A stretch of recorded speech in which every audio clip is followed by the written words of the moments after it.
शुरुआत करेंगे, that is emphasis of matter paragraph and other matter paragraph.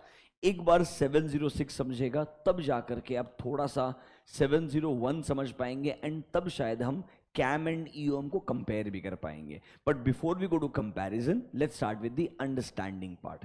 अभी के लिए नोटबुक में जाइए, given next heading SA 706 EOM and OM paragraph. SA 706 EOM and OM paragraph. 706 EOM and OM paragraph. पहले discussion करते हैं EOM के ऊपर, that is emphasis of matter paragraph क्या बोलता है। देखो, ये बोलता है ऑडिट रिपोर्ट में आप एक पैराग्राफ इंक्लूड कर सकते हो, उसका जो मेन हेडिंग है that will be called as emphasis of matter paragraph. तो क्वेश्चन नंबर 1 ये बनता है, सर नॉर्मली कौन से मैटर्स को हम EOM में इंक्लूड करते हैं।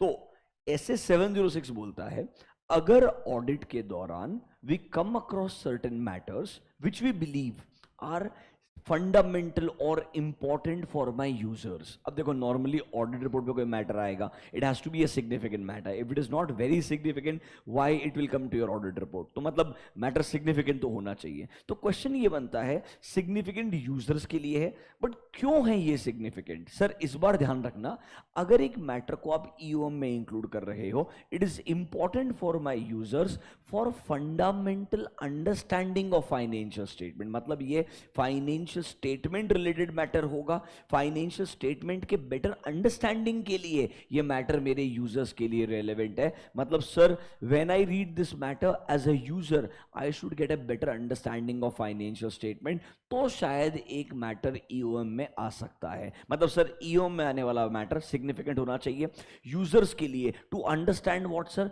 To understand financial statements. ये इंपॉर्टेंट चीज है, the matter has to be related to financial statements, तो ही वो EOM में आएगा। प्लस एक और कंडीशन दी है, इन्होंने बोला है ये मैटर EOM में आने से पहले एक चीज देखना, क्या ये मैटर प्रॉपरली डिस्क्लोज्ड है इन द फाइनेंशियल स्टेटमेंट्स। मतलब सर ये फाइनेंशियल स्टेटमेंट से रिलेटेड है एंड प्रॉपरली डिस्क्लोज्ड भी होना चाहिए फाइनेंशियल स्टेटमेंट में, तो ही ये मैटर EOM में आ सकता है, वरना ये मैटर EOM में नहीं आएगा। दो कंडीशन है, matter related to financial statement and important for my users, and number 2, this matter is properly disclosed और reported in the financial statement, तो ही ये मैटर EOM के अंदर आएगा। ये एक बेसिक सा डेफिनेशन है EOM पैराग्राफ का। कुछ एग्जांपल्स का डिस्कशन करेंगे, कैसे ड्राफ्टिंग होता है उसका डिस्कशन करेंगे, बट एक basic meaning, before including a matter under EOM, important for my users to understand financial statements, and number 2, it is already presented और disclosed in the financial statement, ताकि हम नोट्स टू अकाउंट्स में reference दे सकते हैं कि matter का brief description आएगा, डिटेल में पढ़ने के लिए कौन से नोट्स के अंदर आपको जाना पड़ेगा, उसका रेफरेंस आता है आइडियली। इस तरीके से EOM का ड्राफ्टिंग किया जाता है, that is called as emphasis of matter paragraph. Let's read the definition as per 706, फिर एक आध एग्जांपल को डिस्कस करते हैं। पहले डेफिनेशन को अच्छे से देखते हैं।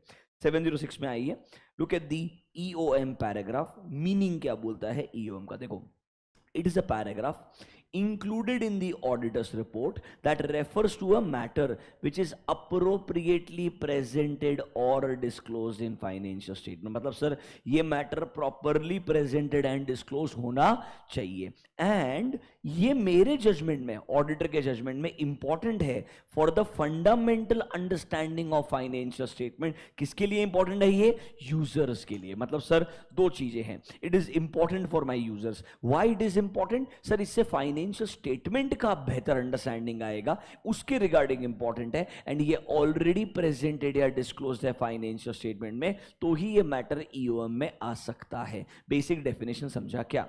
एक काम करते हैं, डेफिनेशन को लिखते हैं, then let's take an example. Under EOM, write down point number 1। तो 706 में आपने नाम लिखा EOM एंड OM पैराग्राफ। पहला मेन हेडिंग दे दीजिए EOM। अभी डिस्कशन सिर्फ EOM पे होगा, emphasis of matter paragraph. Write down point number A. It is a paragraph included in the auditor's report. It is a paragraph included in the auditor's report. It is a paragraph included in the auditor's report that refers to a matter paragraph included in the auditor's report that refers to a matter which is appropriately presented, refers to a matter which is appropriately presented or disclosed, refers to a matter that is appropriately presented or disclosed in the financial statements,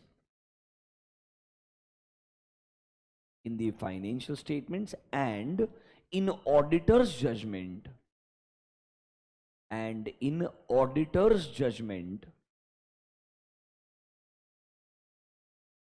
it is important for the fundamental understanding. It is important for the fundamental understanding of financial statements. Fundamental understanding of financial statements for the users. मतलब मेरे judgment में ये significant matter है for users, for a fundamental understanding of financial statement, and ये matter properly presented and disclosed भी है financial statements में. एक बात सोचो, अगर ये प्रॉपरली प्रेजेंटेड एंड डिस्क्लोज नहीं होता, don't you think proper disclosure नहीं देना भी एक मिसस्टेटमेंट है? मतलब तो ये मैटर ईओएम में नहीं आता, कहां चले जाता? 705 में, क्योंकि non disclosure is also a misstatement. Because अगर एएस और शेड्यूल 3 कोई डिस्क्लोजर के लिए बोलता है और अगर आप बराबर से डिस्क्लोजर ना करें, वो भी एक मिसस्टेटमेंट बन जाएगा, और शायद अगर मटेरियल होगा तो आपको 705 के अंदर मॉडिफिकेशन देना पड़ेगा. मतलब सर ईओएम में आने वाला matter properly presented and disclose होना चाहिए, एंड सर ये मेरे यूजर के लिए इंपॉर्टेंट होना चाहिए टू अंडरस्टैंड फाइनेंशियल स्टेटमेंट, तो ही इस मैटर को मैं ईओएम में इंक्लूड करूंगा. Can you give me an example of matter under EOM? मुझे याद है आपको एक भी example?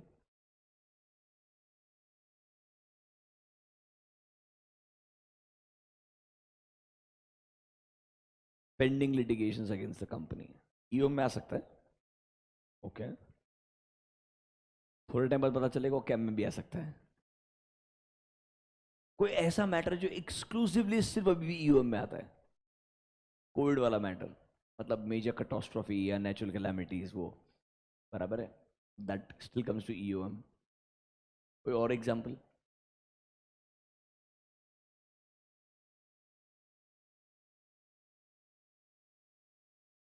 Are you trying to say subsequent event?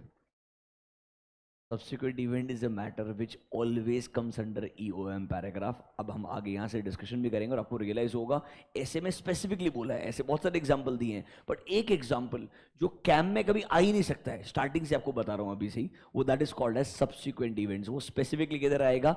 EOM paragraph में आएगा. तो सर पेंडिंग लिटिगेशन वाला मैटर आ सकता है, सब्सिक्वेंट इवेंट आ सकता है, नेचुरल कैलामिटीज या मेजर कैटास्ट्रोफी हो गया, वो वाले मैटर्स आ सकते हैं, या फिर इवन अकाउंटिंग प्रिंसिपल्स के केस में. जैसे फॉर एग्जांपल कोई नया इंड एस आया, उसका एप्लीकेबिलिटी डेट है, आप अर्ली अडॉप्शन करना चाहते हैं. अर्ली अडॉप्शन अगर अलाउड है आप कीजिए, कोई दिक्कत वाला बात नहीं, बट नोट्स टू अकाउंट्स में रेफरेंस देना पड़ता है that we are making a early adoption of a specific accounting standard और इंड एस. उसका भी आपके नोट्स टू अकाउंट्स में डिस्क्लोजर तो आएगा ही, और ईओएम के अंदर रेफरेंस आएगा कि भाई ये एक मैटर इंपॉर्टेंट है for my users to understand the financial statements. इस तरीके के एग्जांपल्स नॉर्मली ईओएम में आते हैं. Let me show you 2-3 examples, you will understand, don't worry. थोड़े एक दो बीकॉम लेवल के भी है, आईसीए मतलब थोड़ा आसान वाला भी देता है, थोड़ा एक अच्छा वाला देखते हैं. आईसीए के ड्राफ्ट ऑडिट रिपोर्ट है. ओल्ड फॉर्मेट लग रहा है, नया फॉर्मेट लग रहा है? नया फॉर्मेट ही लग रहा है ना, सीधा ओपिनियन आ गया ना डायरेक्टली, क्योंकि एम्फसिस ऑफ मैटर पैराग्राफ पढ़ो क्या बोलता है. We draw attention to note number X. Normally EOM का लैंग्वेज ऐसा ही होता है, ब्रीफ डिस्क्रिप्शन आएगा मैटर का एंड नोट्स टू अकाउंट्स का रेफरेंस आएगा for details. We draw attention to note number X which describes the effects of fire in the company's production facilities. बस खत्म हो गया.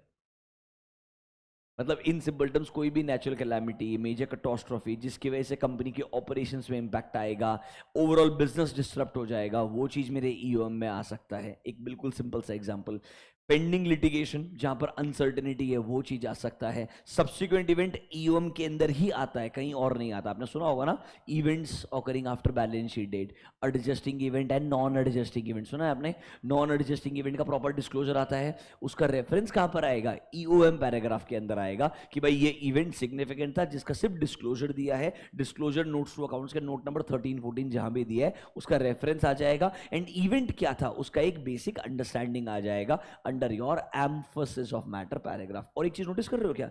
EOM is coming above CAM. एक चीज notice कर रहे हो क्या भाई डेली? क्योंकि देखो दिख रहा है कि 14 लिखा है ईओएम के ऊपर, ये बेयर स्टैंडर्ड से पिक किया मैंने। देखो, as noted in paragraph EOM may be presented either directly before or after CAM. मैं आपको बोला था ना बेयर स्टैंडर्ड में कहीं ना कहीं आपको एक रेफरेंस दिखा दूंगा आइडियली। ये बेयर ऐसे का ही एक एग्जांपल है जहां क्लियरली बोला है ईओएम कैम के ऊपर भी आ सकता है और कैम के बाद में भी आ सकता है, depending upon auditor judgement. Sir क्या सिग्निफिकेंट इंफॉर्मेशन है? ये ऑडिटर अपने जजमेंट के बेसिस पे डिसाइड करेगा whether to include EOM first or CAM first. इतना समझ में आया क्या? क्या आपको एग्जाम्पल थोड़ा रेलिवेंट लग रहा है?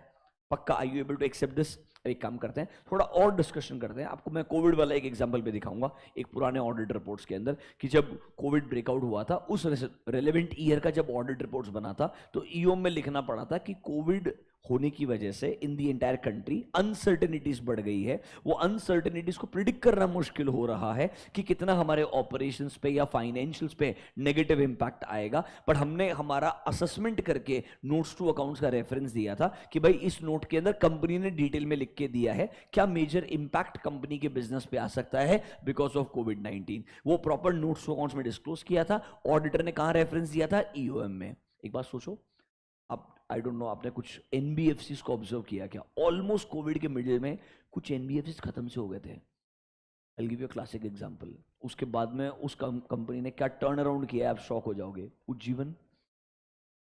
उज्जीवन का स्टॉक 100 रुपए के नीचे आ गया था, मतलब ऑलमोस्ट बिजनेस खत्म हो गया था। मतलब in the middle of the Covid people started questioning कि एनबीएफसी सर्वाइव ही नहीं करेगा, जबकि कोविड के पहले तक it was one of the most reputed NBFCs में से एक। स्मॉल फाइनेंस बैंक भी है, इक्विटास एंड उज्जीवन बराबर है। इक्विटास का कंडीशन इतना बुरा नहीं हुआ था, उज्जीवन का कंडीशन बहुत बुरा हो गया था। उसके बाद टॉप मैनेजमेंट चेंज हुआ, रिकवरी हुआ, पूरा बिजनेस रिवाइव हुआ। जहां से वो गिरना शुरू हुआ था उसके डबल लेवल पे आ गया ऑटोमेटिकली। मतलब इतना strong turn around strategy in a span of literally less than 2.5-3 years is a classic example Ujjivan का अगर आप देखोगे तो। मतलब I still remember we were a shareholder once upon a time and it was falling. तो अब जिंदगी में ऐसी गलतियां जब करते हो आपको हमेशा याद रहता है, कभी नहीं भूल सकते आप। So we still remember when it was falling, you listen to the management and even management was not sure कि एग्जैक्टली कोविड की वजह से जो डैमेज हुआ है ये रिपेयरेबल है कि नहीं है। Rather almost irreparable damage declare कर दिया था। बट देन धीरे धीरे धीरे it's not NBFC, the entire economy picked up. और जब इकोनॉमी एट रूरल लेवल या हर लेवल पे पिकअप करेगा तो उनको जो फंड देने वाला एनबीएफसी और बैंकिंग कंपनीज है वो ऑटोमेटिकली रिवाइव करेगा। There is no doubt about it. Even SBI was at 150 rupees. I hope you know this. मतलब एसबीआई आईटी सब 150 रुपए के आसपास आ गए थे। मतलब वहां से कितना एक प्रॉपर वी शेप रिकवरी हुआ था बिजनेसेस के अंदर भी एंड ओवरऑल ऑपरेशंस के अंदर भी। बट उस ईयर के लिए मेजॉरिटी कंपनीज के ऑडिट रिपोर्ट्स में आपको ईओएम मैटर देखने को मिलेगा, जहां बताएंगे कि बहुत डिफिकल्ट प्रिडिक्ट करना एग्जैक्टली कोविड की वजह से कितना डिसरप्शन हमारे बिजनेस के अंदर होगा। हालांकि मैनेजमेंट अपने हिसाब से असेसमेंट करता है, एक फोरकास्टिंग करके रखता है, बट एग्जैक्ट प्रिडिक्शन करना मुश्किल होगा। ये मैटर नोट्स टू अकाउंट्स में था एंड ऑडिटर के ईओएम के अंदर भी आया था। आई will show you one example, don't worry. Normally इस तरीके के मैटर्स ईओएम में आ सकते हैं। क्या आपको मीनिंग ऑफ ईओएम पैराग्राफ समझ में आया है क्या? देखो, हर एक स्टैंडर्ड में वो जो रेलेवेंट मतलब है ना वो समझना बहुत जरूरी है। वंस यू अंडरस्टैंड दैट आप डिफरेंशिएट वगैरह कर पाएंगे, हर तरीके का क्वेश्चन को समझ पाएंगे। Meaning of EOM clear to you? Can we proceed? Write down point number 2 under EOM. पॉइंट number 2, when to include EOM in the audit report. When to include EOM in the audit report. When to include EOM in the audit report. अब देखो बोलने के लिए बोलते हैं when, but actually मैं definition ही बता रहा था ना। Definition itself included the answer. When to include a matter in EOM, जब हमको लगता है मैटर सिग्निफिकेंट है, to understand financial statements users के लिए, बराबर है कि नहीं है? And this is already presented और डिस्क्लोज। तो सेम डेफिनेशन को रिपीट करेगा। अनफॉर्चुनेटली हेडिंग ऐसा है, डेफिनेशन एज इट इज आएगा, बस यहां पर एक बात बोलेगा, एक अलग चीज। कोई भी मैटर को ईओ में इंक्लूड करने से पहले as a auditor ask yourself two questions, कहीं ये मैटर 705 में तो नहीं आता है? क्योंकि अगर इस मैटर में, सुनो मेरा बात, डिस्क्लोजर दिया है, पर एक बात समझो, जानबूझ के गलत डिस्क्लोजर दिया है। फॉर एग्जांपल आपने क्वांटिफाई भी किया है कि पेंडिंग लिटिगेशन है, हम पे जो फ्यूचर में लाइबिलिटी आ सकता है वो 6 करोड़ का आ सकता है, पर वो 6 करोड़ भी गलत है। Let's say quantification he inappropriate किया है, मतलब आपने डिस्क्लोजर दिया है पर disclosure is inappropriate, disclosure is इनएडिक्वेट, can I से इट्स स्टिल अ मिसस्टेटमेंट। तो रिमेंबर, कोई भी एक मैटर को ईओ में इंक्लूड करने से पहले एक क्वेश्चन पूछना, क्या यहां पर 705 तो एप्लीकेबल नहीं है ना? क्या मतलब इस मैटर पे मुझे मॉडिफाइड ओपिनियन तो देने की जरूरत नहीं है ना? अगर मॉडिफाइड ओपिनियन देने की जरूरत है तो मॉडिफाइड ओपिनियन आएगा, ना कि ईओएम पैराग्राफ आएगा। हमेशा प्रेफरेंस या प्रायोरिटी पहले 705 को दी जाएगी, बाद में 706 के बारे में सोचेंगे। देखो डेफिनेशन क्या बोलता है, वापस से रिपीटेशन है। If the auditor considers it is necessary to draw users attention to a matter, definition लग रहा है क्या, which is presented or disclosed in the financial statement, and मेरे judgment में it is important for the fundamental understanding of financial statements for my users। exactly definition लिखा है पूरा का पूरा।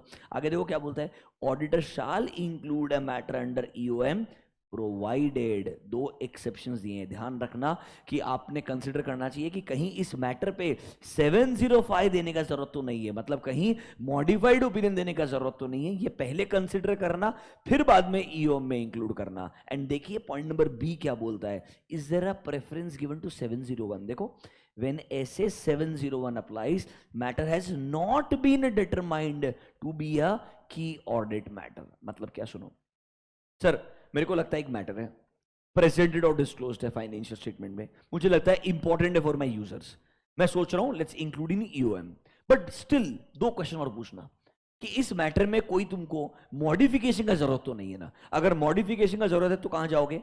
705 में, ना कि 706 में। Is this clear to you? दूसरा क्वेश्चन, क्या ये मैटर मेरे की ऑडिट मैटर की डेफिनेशन में तो आता है क्या? अगर ये मैटर मेरे कैम की डेफिनेशन में आ जाता है, आपको पढ़ाएंगे कौन से मैटर्स की ऑडिट मैटर्स में आते हैं, क्लियरली ऐसे 701 में डिफाइन किया है। अगर ये मैटर गलती से कहां पर फॉल होता है? 701 में फॉल होता है, तो प्रायोरिटी किसको दिया जाएगा? 701 को। अगर दोनों में से कहीं भी नहीं आता है तो कहां पर आएगा? 706 में। क्लियर है ये चीज? इसमें कोई भी मिसअंडरस्टैंडिंग मत रखना, स्टैंडर्ड इज वेरी स्पेसिफिक। पहला प्रायोरिटी 705, ऑब्वियसली 705 में भी फिट नहीं होता है तो क्या 701 में फिट होता है? और अगर 701 में भी फिट नहीं होता है तो ही कहां पर आएगा? ईओएम के अंदर आएगा, that is under 706। Is this clear to you? देखो ये छोटी छोटी चीजें पर पता होनी चाहिए। When to give is a inappropriate heading, यहां पे तो डेफिनेशन लिखा हुआ है, बट इंपॉर्टेंट क्या लिखा है पहले कंसीडर करना कि कहीं 705 या 701 में तो एप्लीकेबल नहीं है। Is this clear to you? तो व्हेन टू गिव में लिखिए डैश करके, before including a matter under EOM paragraph, before including a matter under EOM paragraph, auditor should consider the following. Auditor should consider the following. Number A,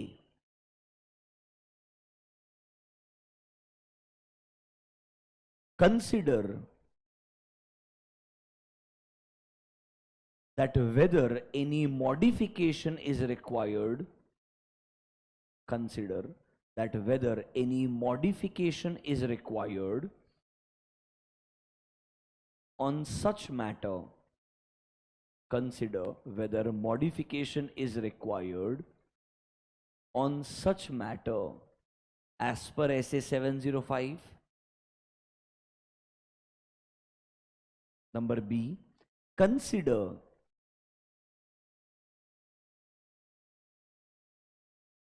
when SA 701 applies, consider that when 701 applies, whether such matter is determined, such matter is determined to be a key audit matter.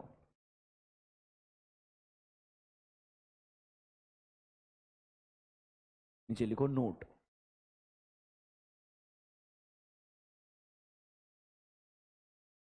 if SA 705 or 701, if SA 705 or 701 requires the above matter to be reported, then auditor should not include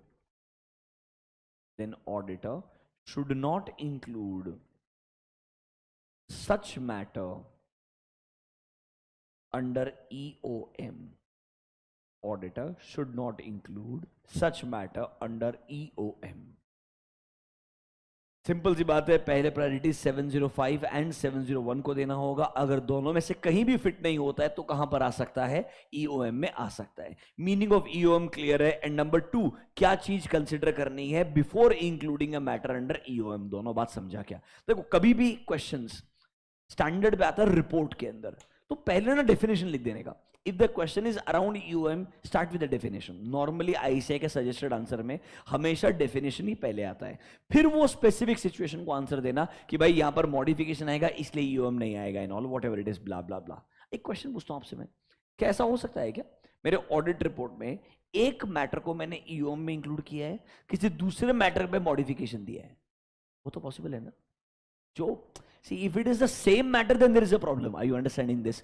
If it is different matters तो कोई फर्क नहीं पड़ता है। Obviously modification दिया होगा कोई non disclosure के लिए और EOM में इंक्लूड किया होगा सब्सिक्वेंट इवेंट को, कोई फर्क नहीं पड़ता है। मतलब सर दोनों मैटर अगर अलग अलग है तो कोई फर्क ही नहीं पड़ता है। जनरली ऐसा बोला जाता है, सेम मैटर को एक ही स्पेसिफिक जगह आपने इंक्लूड करना चाहिए। स्टैंडर्ड्स का लैंग्वेज इनडायरेक्टली ये हिंट करता है कि प्रायोरिटी आप 705 को देंगे, फिर 701 की तरफ सोचेंगे एंड उसके बाद में भी कुछ नहीं बचेगा तो रेसिडुअली आखिरी पैराग्राफ कौन सा बचेगा? ईओएम पैराग्राफ बचेगा। क्या मीनिंग ऑफ ईओएम और क्रिस्टल क्लियर है क्या? Right down point number 3, examples of matters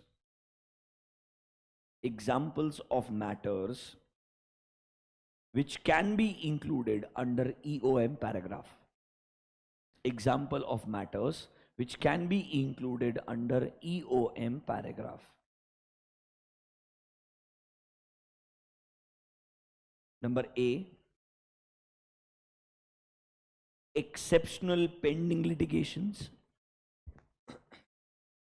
Exceptional pending litigations. Number B, subsequent events.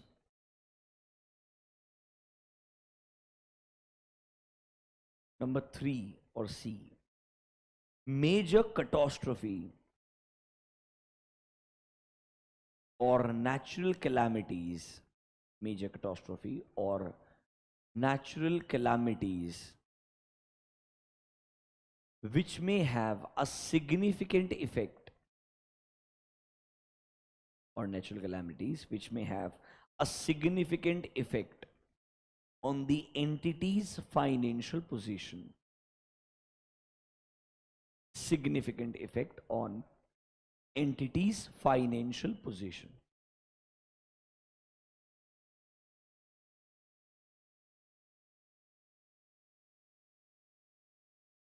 Example दिखाता आपको।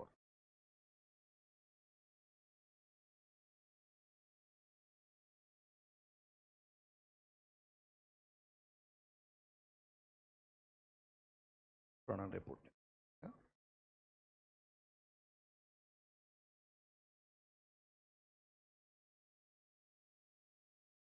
देखो, ICICI Bank 2021,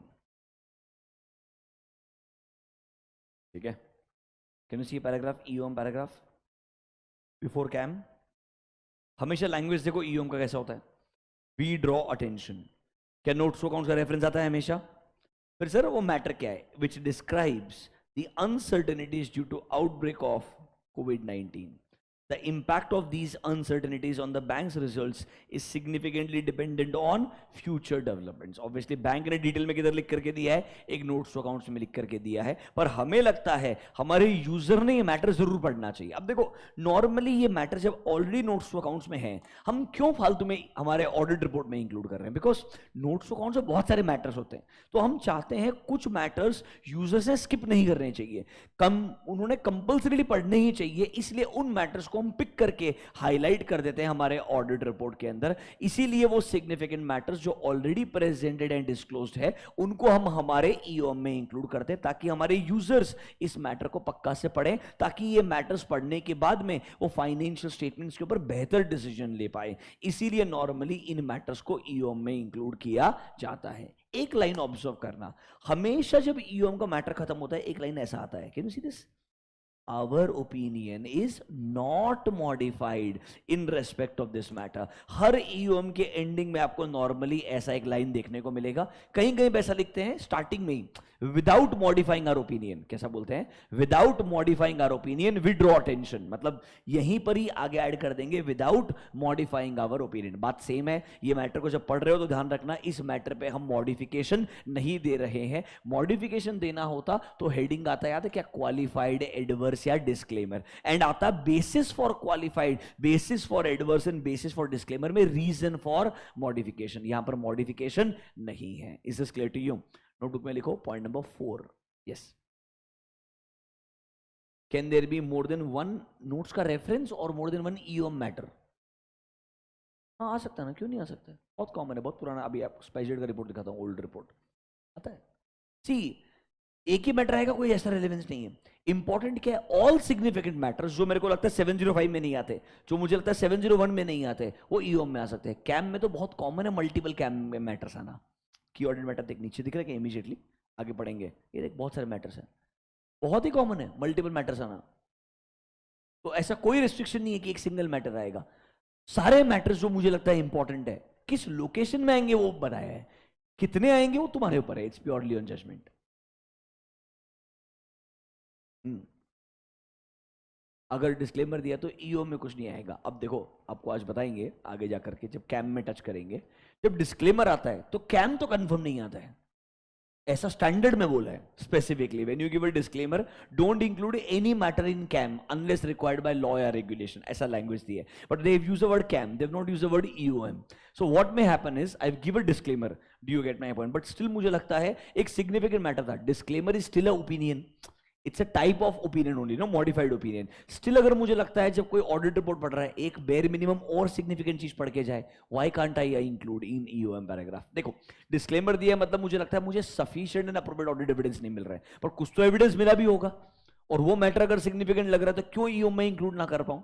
this can be argument. Standard में ईओएम के बारे में नहीं जिक्र किया है, कैम के बारे में जिक्र किया है. वो क्यों किया ये भी बोलूंगा आपको मैं, क्योंकि कैम नॉर्मली मेरे ऑडिट के दौरान हमें ऐसे मैटर्स मिले होंगे जो बहुत सिग्निफिकेंट है. यहां पर कैम इसलिए नहीं आएगा बिकॉज ऑडिट कंप्लीट ही नहीं होता है इस केस में. So that is why CAM नहीं इंक्लूड करना रेलेवेंट है. ईओएम फिर भी आ सकता है. यस.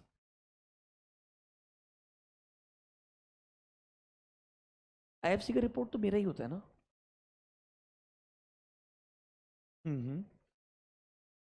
किसका और रेफरेंस देगी? एनुअल रिपोर्ट का एक्स्ट्रा रेफरेंस आ सकता है, but normally notes to accounts में डिस्क्लोजर होना ही चाहिए because the disclosure is in financial statements. If you read the definition, the disclosure is in financial statements. तो फाइनेंशियल स्टेटमेंट मेरे पास डिस्क्लोजर ऑप्शन ही क्या है नोट्स के अलावा? annual report is a bigger report, financial statement is a part of it. So when I say annual report में board report में disclosed है, but financial statement में disclosed नहीं है. non disclosure in financial statement is a misstatement. अगर कोई चीज का डिस्क्लोजर आना चाहिए और फाइनेंशियल स्टेटमेंट डिस्क्लोज नहीं किया तो गलती हो गया ना ये technically. And if it's a misstatement I should go to 705 not 706 ideally. तो आपको 99.99% हमेशा नोट्स टू अकाउंट्स का रेफरेंस ही मिलेगा. क्या हो सकता है कभी कभी notes to accounts plus additional reference आ सकता है, पर नोट्स टू अकाउंट्स का रेफरेंस ना है ये पॉसिबल नहीं है बिकॉज डेफिनेशन ही बोलता है the matter should be presented और disclosed in financial statement. I don't have any option. और oh, right, continue. Notebooks, write down point number 4. Separate section for EOM paragraph. Number 4. separate section for EOM paragraph. Separate section for EOM paragraph. Normally एक separate heading आएगा, उसके अंदर अगर एक ही matter हुआ तो सब हेडिंग नहीं आती है, अगर मल्टीपल मैटर हुए तो सब हेडिंग भी आ सकती है, obviously number one. Number two, सबसे इंपॉर्टेंट चीज, नोट्स टू अकाउंट्स का रेफरेंस देना पड़ेगा। जैसे मैंने आपको एग्जांपल दिखाया, ऐसा मस्त प्रॉपर हेडिंग आना चाहिए, emphasis of matter paragraph.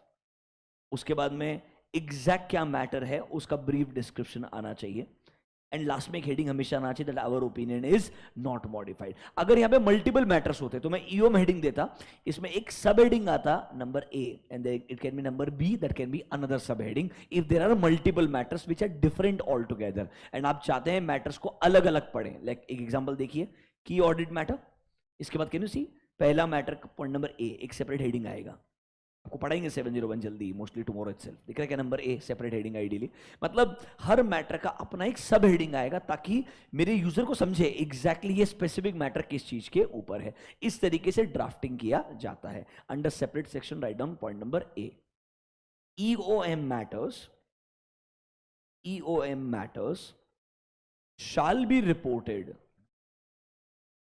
EOM matters shall be reported under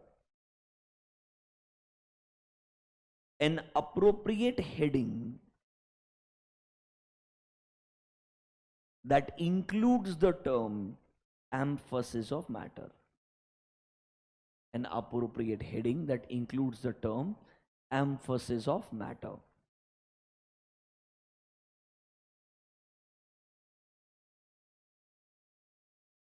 Point number B, the paragraph should include a clear reference. Paragraph should include clear reference to the matter being emphasized, clear reference to the matter being emphasized, and reference to respective notes to accounts, reference to respective notes to accounts for details.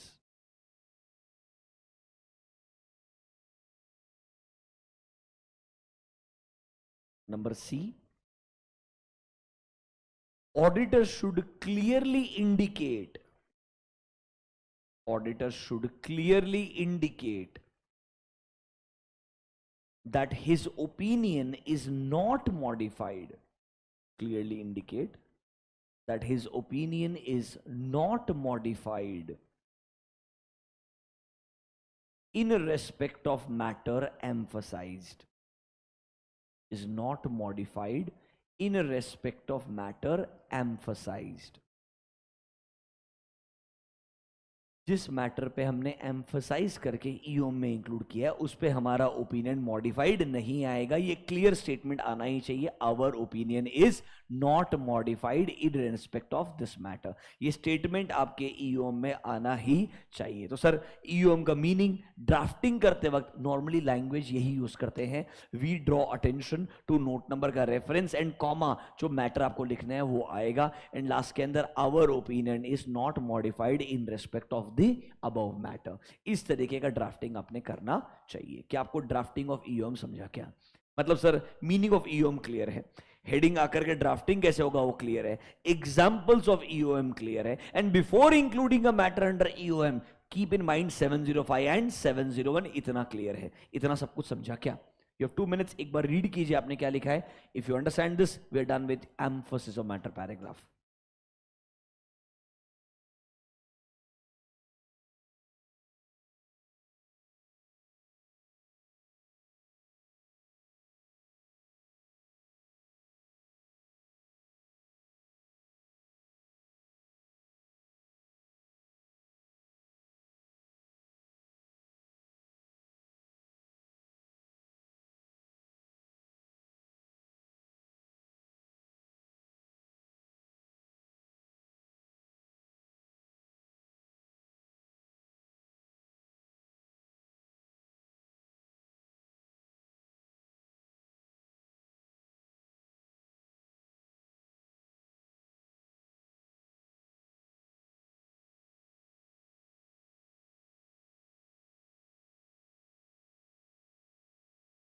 अब देखो, EOM and ओएम ऐसे standards है, इनका references ना बाकी standards में भी आता है। जब हम आगे 800 सीरीज में जाएंगे, 560 सब्सिक्वेंट इवेंट्स में जाएंगे, 710 में जाएंगे, 510 में जाएंगे, ईओएम एंड ओएम के रेफरेंसेस आते हैं। तो देखो, अभी एक बार आपको पूरा मतलब समझाएंगे। जब उस स्टैंडर्ड में जाएंगे, वहां एक नोट लिख देंगे कि भाई नॉर्मली इस सिचुएशन में ये मैटर कहां पर आएगा, ओएम में आएगा, ये मैटर कहां पर आएगा, ईओएम में आएगा। वो रेफरेंसेस ध्यान रखना।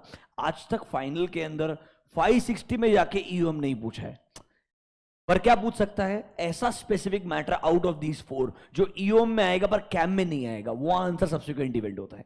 तो जहां पर ऐसे के अंदर डायरेक्ट चीज दी है, उस पर क्वेश्चनिंग किया जा सकता है। बाकी आपकी अंडरस्टैंडिंग के लिए इंपॉर्टेंट है, मे बी रियल लाइफ में आपको शायद काम में आएगा कि भाई इस मैटर से मुझे कैसे डील करना चाहिए। Otherwise from exam point of view जो हमारा अप्रोच है अभी तक, वो बहुत ही सफिशिएंट रहेगा। Can we go next? Can we go to other matter paragraph?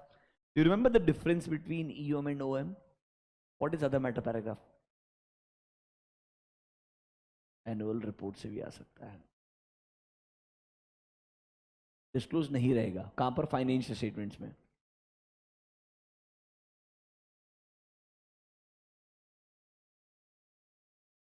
Other information देना चाहता है other than financial statements.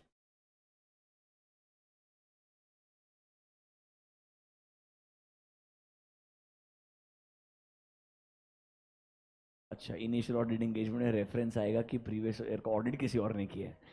Example तो सही है इसका, पर मतलब क्या है वो पैराग्राफ का? एग्जाम्पल सही है जो किधर भी नहीं आता वो ये भी सही बात है, गलत तो ये भी नहीं है।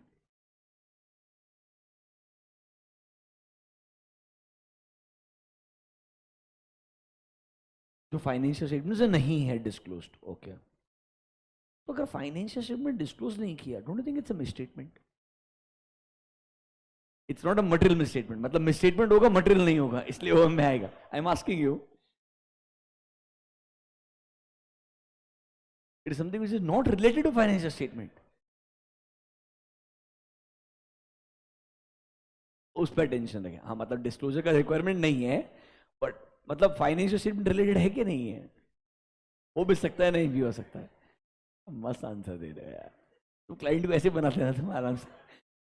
बेचारा वो पूछते तुम बोलते हाँ, और एकदम कॉन्फिडेंस से बोलते जिंदगी में सामने वाले को। सुनो, there is a clear difference in EOM and OM. OM क्या बोलता है?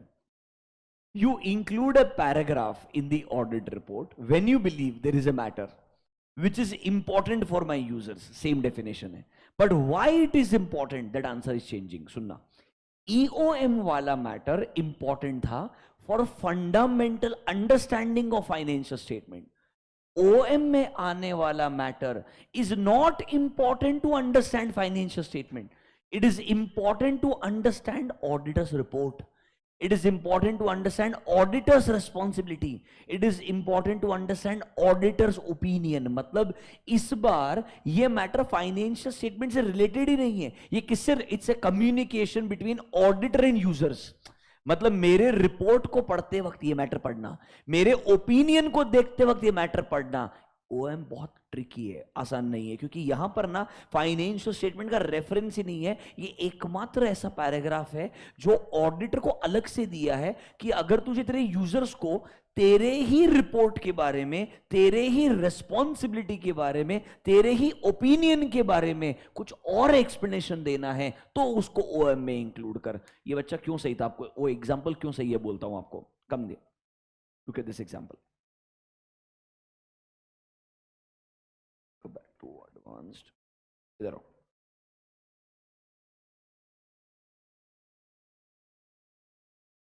इतने सारे रिपोर्ट्स क्या को रखता है फालतू में, तुमको समझ में आएगा भी। TCS 2015-16, ठीक है, हु वाज द ऑडिटर, बराबर है। नेक्स्ट 16-17 सेम TCS है, who is the auditor, lord Haskins and Sells, बराबर है।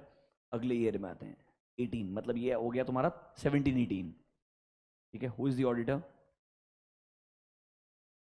चेंज हो गया ऑडिट फॉर्म, मतलब कहना इसे KPMG के लिए ये ईयर रहेगा SA 510 वाला year, it is called as initial audit engagement. और नॉर्मली TCS के यूजर्स को क्या लगेगा, इस साल केपीएमजी ने अगर साइन किया है तो लास्ट ईयर भी उन्होंने किया होगा। ये अजम्पशन होता है because we don't appoint the auditor for 1 year, we appoint the auditor for a term of 5 years very minimum, yes और नो आइडियली। तो इन सिंपल टर्म्स ये एक इनिशियल ऑडिट एंगेजमेंट है जब एक एंटिटी टीसीएस का ऑडिट पहली बार कर रहा है, प्रीवियस ईयर के लिए वो ऑडिटर नहीं था। तब आप एक अदर मैटर पैराग्राफ का एग्जांपल देखिए, corresponding figures for 31st March 2017, previous year का बात कर रहा है क्या, have been audited by another auditor, जिसने कौन सा ओपिनियन दिया, अनमॉडिफाइड ओपिनियन दिया। उसका ऑडिट रिपोर्ट डेट क्या था, 18th April 2017। चेक करके देखो 2016 था क्या 17 था, गलती से उसने 17 लिख दिया, नहीं सही है 17 ही होना चाहिए। अच्छा मैंने ही रिपोर्ट गलत पिक कर लिया, मैंने 17-18 का रिपोर्ट पिक किया, 16-17 का रिपोर्ट मिसिंग है, गलती हो गया। अरे वो वही साइन करेगा, मेरे को वही दिखाना था तुमको यार, अब थोड़ा तो ट्रस्ट करो यार आइडियली। अरे यार चीटिंग हो गया यार ये तो यार, अरे डेट सेम ही रहता है यार, समझो मेरा बात। अरे वो पहले 15 दिन में साइन कर देता है, इट्स कॉमन, मतलब क्रक्स। मैं क्या बोला है, चीटिंग हो गया मेरे साथ यार, मैं ढूंढ करके वापस लाएगा तुम्हारे सामने कल। बट पॉइंट क्या है इन सिंपल टर्म्स, अगर प्रीवियस ईयर का ऑडिट किसी और ने किया था तो मुझे रेफरेंस देना पड़ता है कि भाई लास्ट ईयर का ऑडिट किसी और ने किया है, उसने कौन सा ओपिनियन दिया है एंड एग्जैक्टली कौन सा डेट को ऑडिट रिपोर्ट साइन किया। प्लस ये आपको 710 में पता चलेगा जाकर के, एक स्टेटमेंट भी लिखना पड़ता है, look at this statement, our opinion on consolidated Ind AS financial statement is not modified in respect of above matter. मतलब सुनो, यहां पर मैं ये भी बोल रहा हूं प्रीवियस ईयर का ऑडिट मैंने नहीं किया, किसी और ने किया था जिसने क्लीन ओपिनियन दिया, समझ रहे हो मेरा बात। इस साल मैंने ऑडिट किया और मेरा प्रीवियस ईयर पर भी कोई मॉडिफिकेशन नहीं है, क्योंकि इनिशियल ऑडिट एंगेजमेंट में आपको ओपनिंग बैलेंसेस भी चेक करने पड़ते हैं, और अगर आपको ओपनिंग बैलेंसेस में गलती मिल जाती है तो can I express a modified opinion, yes. ये 510 बोलता है एंड 710 में भी सेम चीज का रेफरेंस आता है। मतलब बॉटम लाइन, आगे स्टैंडर्ड्स में जाऊंगा, घबराओ मत, आज तो सिर्फ एक एग्जांपल बता रहा हूं। जब इनिशियल ऑडिट एंगेजमेंट होता है तो मुझे, that is the new auditor, has to include a matter under EOM paragraph clearly stating कि भाई प्रीवियस ईयर का ऑडिट किसी और ने किया था, उसने कौन सा ओपिनियन दिया था, उसका ऑडिट रिपोर्ट डेट क्या है, एंड क्या मैं उस ओपिनियन से अग्री करता हूं। तो इनडायरेक्टली व्हेन आई से not modified, that means I agree with the previous auditors opinion. इस तरीके से ये मैटर आपको लिखना पड़ेगा। एक बात सोचो, ये मैटर क्या नोट्स टू अकाउंट्स में डिस्क्लोज होना चाहिए? नहीं, This is not related to financial statement. This is related to auditor's responsibilities. Because जब आप assume करोगे मैंने इस साल साइन किया, तो तुम ये भी assume करोगे शायद प्रीवियस ईयर भी मैंने साइन किया होगा। मैं मेरी responsibility को और क्लैरिफाई करना चाहता हूं that मेरा responsibility टेक्निकली किस ईयर से शुरू होता है, इस ईयर से शुरू होता है। प्रीवियस ईयर तक कौन रिस्पॉन्सिबल रहेगा? जिसने ये ऑडिट रिपोर्ट साइन किया था। मतलब ओएम में आने वाला मैटर, ये सिर्फ एक एग्जांपल है, I will show you one more example. OM में आने वाला मैटर, ध्यान रखना मेरा बात, ऑडिटर के रिपोर्ट से रिलेटेड होता है, ऑडिटर की रेस्पॉन्सिबिलिटी से रिलेटेड होता है, ऑडिटर के ओपिनियन से रिलेटेड होता है। It is not related to financial statements. इसीलिए ये मैटर को हम अदर मैटर पैराग्राफ में लिखते हैं। जब आप डेफिनेशन पढ़ेंगे तो आपको समझेगा क्यों डेफिनेशन बोलता है that this matter is not presented और disclose in the financial statement. क्योंकि इस बार सुनो, प्रेजेंटेड डिस्क्लोज करने की जरूरत ही नहीं है। अगर इसका प्रेजेंटेशन या डिस्क्लोजर फाइनेंशियल स्टेटमेंट में आना चाहिए था तो ये 706 में नहीं आता था, ये 705 में ही आता था। क्योंकि फाइनेंशियल स्टेटमेंट में डिस्क्लोजर का रिक्वायरमेंट है, तुम डिस्क्लोज ना करो, it's a misstatement, it's a clear cut misstatement. तो सुनो, वो मिसस्टेटमेंट मटेरियल है कि नहीं है, उससे 706 का इंपैक्ट नहीं आएगा। ओएम वाले मैटर में it's okay, it's very common to make this mistake. OM वाला मैटर फाइनेंशियल स्टेटमेंट से रिलेटेड ही नहीं है। It is not something that you have to make a disclosure in financial statement. This matter is communication between auditor and user, where I am trying to explain my opinion, I am trying to explain my responsibilities, I am trying to explain my report. So this is about auditor's report, about auditor's responsibility और about auditor's opinion। थोड़ा OM paragraph समझा क्या? पक्का ये corresponding figure क्यों word use किया है, सब कुछ आपको बताया जाएगा 710 के अंदर। कहां बताया जाएगा? 710 is about comparative information. It is about comparative information, जहां दो वर्ड्स आएंगे, corresponding figure and comparative financial statement. सुना है क्या कभी ऐसा नाम? वो 710 में आएगा, और 710 में ओएम का reference same as it is. ये जो सेम एग्जांपल हम डिस्कस कर रहे हैं ना, ये क्लियर एग्जांपल आएगा as it is, don't worry. और ऐसे क्वेश्चंस उनको पसंद भी है एग्जाम में पूछना। ये क्वेश्चन वो इंटरमीडिएट में पूछ लेता, फाइनल का तो बात छोड़ो। This question has been asked in inter also, reference के लिए। थोड़ा सा ओएम पैराग्राफ समझ में आया क्या?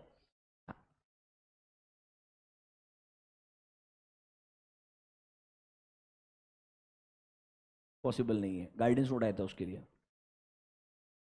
वो गाइडेंस नोट आया था उस चीज के रिगार्डिंग। और अगर मेरे को लगता है मैंने एक ऐसा प्रोसीजर लगाया जो प्रैक्टिकली इम्पॉसिबल था, नॉर्मली अब ये मैटर कैम में आना शुरू हो गया है कि ऑडिट मैटर पैराग्राफ के अंदर, बट जब तक कैम नहीं था इस तरीके का अगर मेरे को एक्सप्रेशन देना है that it is between me and users, where I am clarifying to them that I did this because of this reason, it can come under OM. But again remember, this is not something which management has to report in notes to accounts. This is about auditors work, this is about auditors responsibility, so anything around that can come. अब वो cam में आता है, क्योंकि cam में लिखना पड़ता है हमने क्या प्रोसीजर लगाया, वो रिक्वायरमेंट कैम के अंदर आ गई है 701 में। समझा क्या? थोड़ा डेफिनेशन पड़ेगा ओएम का। चलो मीटिंग हुआ मेरे साथ, पहली बार ऐसा हुआ। Nice, I will remember. Come to other matter paragraph. देखो, a paragraph included in the auditor's report that refers to a matter other than those presented or disclosed in fine, मतलब this matter is not presented or क्योंकि इसका requirement ही नहीं है, it is not presented और disclose. ऐसा नहीं कि मैनेजमेंट की गलती है, but because it is not required to be presented और डिस्क्लोज। एंड देखो, that in auditor's judgement is relevant to my users, but why it is relevant sir? To understand the audit or my responsibility or my report. मतलब this matter is related to auditor's work and this is a communication between auditor and user, remember? तो ये matter कहां पर आ सकता है? OM में आ सकता है। डेफिनेशन लिखिए, एक और एग्जांपल डिस्कस करेंगे। नोटबुक में जाइए, write down other matter paragraph, under that point number A, other matter paragraph, write down point number A. A paragraph included in the auditor's report, a paragraph included in the auditor's report that refers to a matter included in the auditor's report that refers to a matter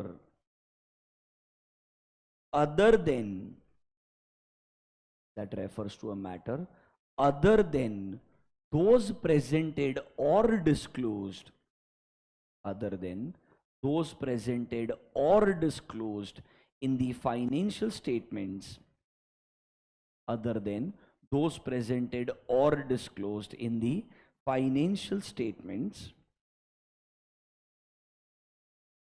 and in auditor's judgment,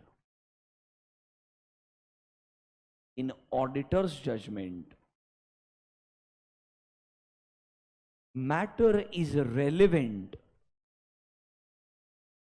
in auditor's judgment, matter is relevant to users,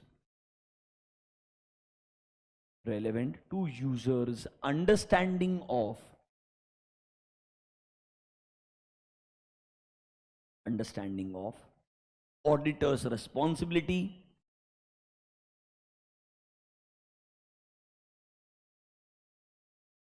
or his audit report, auditor's responsibility or his audit report. मतलब ये मेरे audit से related है, मेरे responsibility से related है, मेरे report से रिलेटेड है। It's a communication between user and the auditor, where user will be able to understand my work better through this matter. तो इस मैटर को मैं कहां इंक्लूड करूंगा? ओएम मैटर में इंक्लूड करूंगा। That is called as other matter paragraph. Sir EOM OM में difference क्या है? ईओएम वाला मैटर प्रेजेंटेड और डिस्क्लोज्ड है, कहां पर? फाइनेंशियल स्टेटमेंट्स में। ओएम वाला मैटर प्रेजेंटेड डिस्क्लोज नहीं है, क्योंकि ध्यान रखना है डिस्क्लोजर का जरूरत ही नहीं है। यही ट्रिक है, आईसीए आपको परेशान कर सकता है। एक ऐसा डिस्क्लोजर है जो आना चाहिए फाइनेंशियल स्टेटमेंट में पर कंपनी ने नहीं दिया है। अब ये मैटर ईओएम में तो नहीं आएगा। Can this matter come under OM paragraph? नहीं, क्योंकि अगर इसका डिस्क्लोजर आना चाहिए था then it's a misstatement, it should go to 705, it should go to 705, ना कि other matter paragraph. Remember this point. इस तरीके से वो परेशान आपको कर सकता है। और ऑब्वियसली मतलब non disclosure is generally considered by default as a material misstatement unless they define the materiality, कि आपको 5% के ऊपर के शेयर होल्डर्स बताने पड़ेंगे, तो मटेरियलिटी डिफाइंड है जहां पर परसेंटेज में। अगर डिफाइंड नहीं है तो नॉन डिस्क्लोजर बाय डिफॉल्ट क्या माना जाता है? मटेरियल माना जाता है। मतलब in simple terms non disclosure को मॉडिफिकेशन के अंदर कंसिडर करेंगे, ना कि 706 में अदर मैटर पैराग्राफ में। ध्यान रखना ओएम पैराग्राफ का सिचुएशन ही अलग है। Is this clear to you? एक बार डेफिनेशन को वापस से पढ़िए फिर आगे पढ़ेंगे। Will take examples.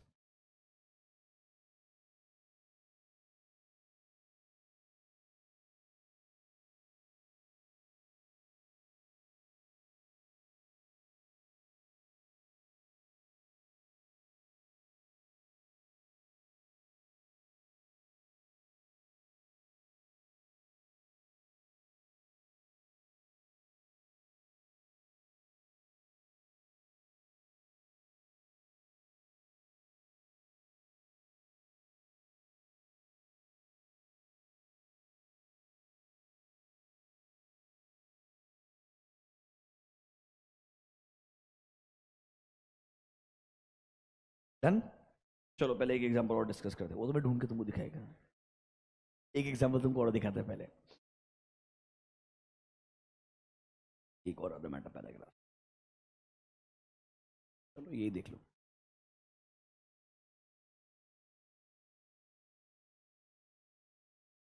Audit of CFS, consolidated financial statements. Read this paragraph.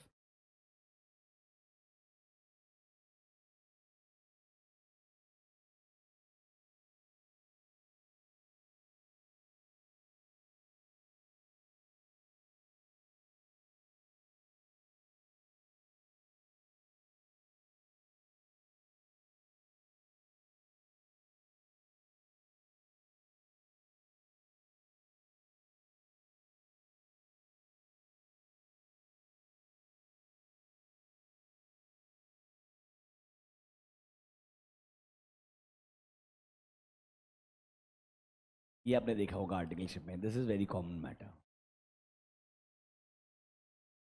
अब सीएफएस के ऑडिटर हो, आपने अपने जजमेंट के बेसिस के ऊपर ऐसे कुछ सब्सिडीज को पिक किया है, ऑब्वियसली जिनका आपको टोटल वैल्यू तो दिखाना पड़ेगा। रेवेन्यू के टर्म्स के अंदर क्या नंबर है, नेट कैश इनफ्लोस क्या है, टोटल एसेट्स का वैल्यू कितना है, वो बताना पड़ेगा जस्ट टू अंडरस्टैंड क्वांटिफाई, मतलब क्वांटिफिकेशन के बेसिस पे अमाउंट इन्वॉल्व कितना है।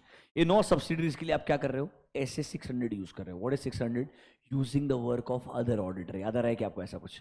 मतलब सर इन सब्सिडीज के अपने खुद के डेडिकेटेड स्टैट्यूटरी ऑडिटर्स रहेंगे, उनकी रिपोर्ट्स कंपनी के मैनेजमेंट के पास में आएगी, वो रिपोर्ट्स मैनेजमेंट से आप ऑब्टेन करोगे, वो रिपोर्ट्स को गो थ्रू करोगे, इफ रिक्वायर्ड बेसिक इंक्वायरीज वगैरह करोगे, एंड फिर इस रिपोर्ट में रिलाई करते हुए आप ओपिनियन पूरे सीएफएस पे दे दोगे। मेरा क्वेश्चन आपसे ये है, इस सिचुएशन में समझ में आया ना क्या हुआ? कि भाई हमने सीएफएस के ऊपर ओपिनियन दिया, बट हमने बोला 9 डायरेक्ट सब्सिडरीज है जिनके लिए हमने डिटेल में ऑडिट करने के बजाय उनके ऑडिटर की रिपोर्ट्स को यूज कर लिया, उनके ऑडिटर की रिपोर्ट्स को क्या कर लिया? यूज कर लिया। और हमें कोई तकलीफ नहीं लगती, हमने इस पूरे सिचुएशन के ऊपर क्लीन ओपिनियन दिया है। ऑब्वियसली मॉडिफिकेशन देना होता तो ओएम में क्यों लिखते थे? 705 में चले जाते थे डायरेक्टली। बराबर है कि नहीं है?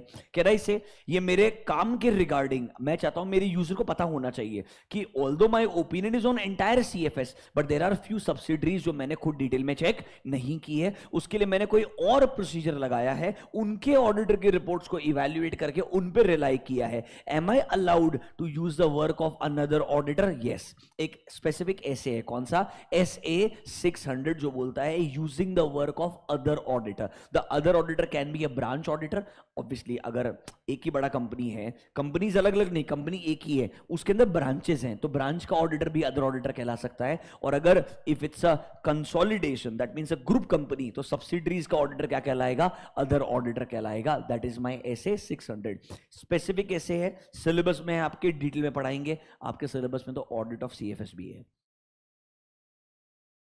ऑब्वियसली होना ही चाहिए ना यार, तो मतलब तो होना ही चाहिए ना, मतलब अब कब वापस, इसीलिए होना ही चाहिए, बराबर है। मतलब अजम्पशन है कि आप सब पढ़ के आए हो, तो उस सबसे वो भी पार्ट है। मतलब 600 बहुत डिटेल में, bottom line it's in extreme extreme detail, अच्छे से पढ़ेंगे। बट अभी आपको ये समझना जरूरी है ये मैटर ओएम में क्यों आ रहा है, because this matter is although about financial statements, but it is not important for my users to understand financial statements.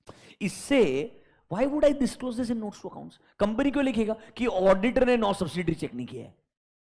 अरे बराबर है क्या?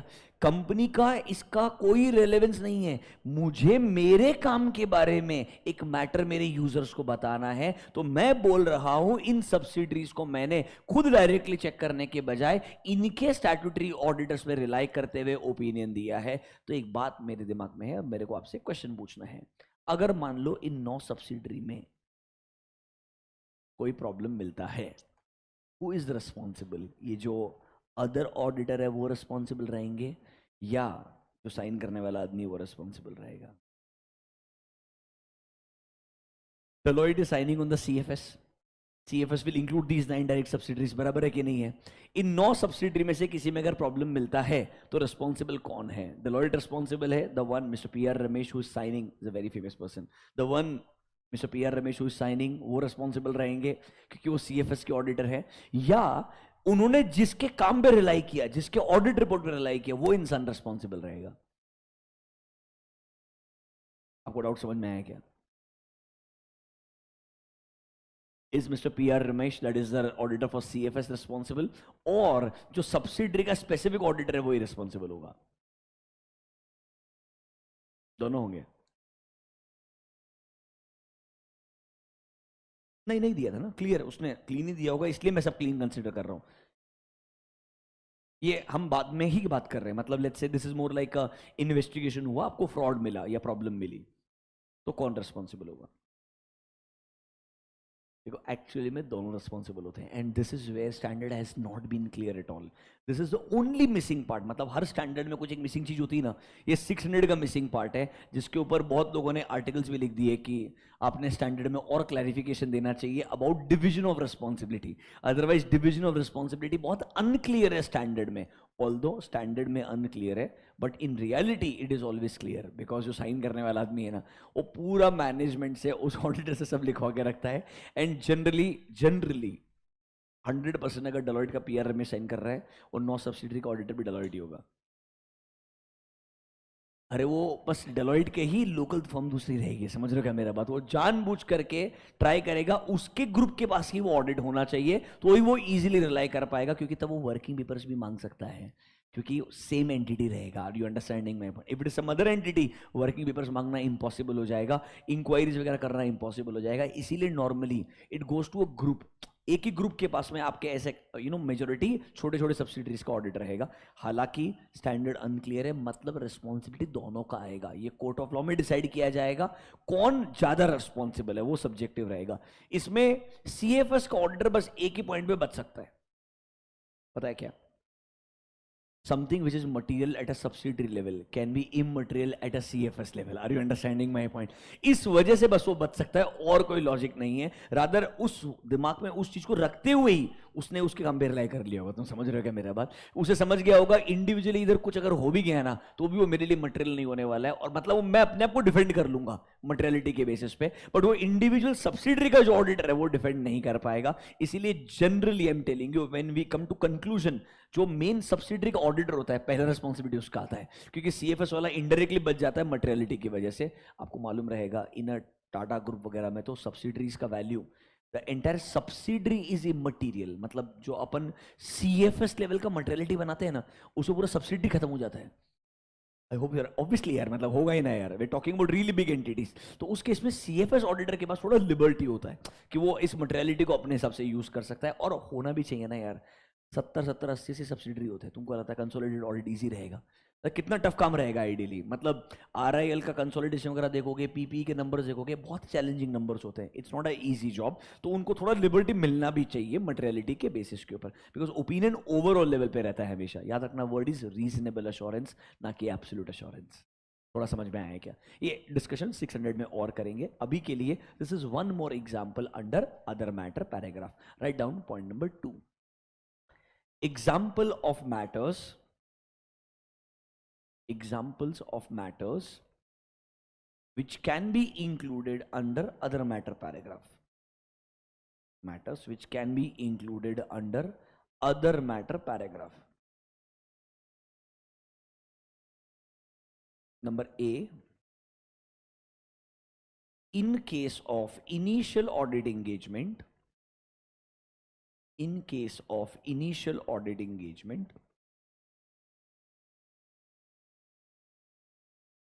in case of initial audit engagement, reporting about previous years, reporting about previous years auditor's report. Brackets में लिखो SA 510 पढ़ाएंगे. Number B, when auditor is using the work of other auditor, when auditor is using the work of other auditor, when auditor is using the work of other auditor as per SA 600, when auditor is using the work of other auditor as per SA 600, तब भी OM paragraph आ सकता है. Example number 3, SA 710, SA 710 may require reporting under OM,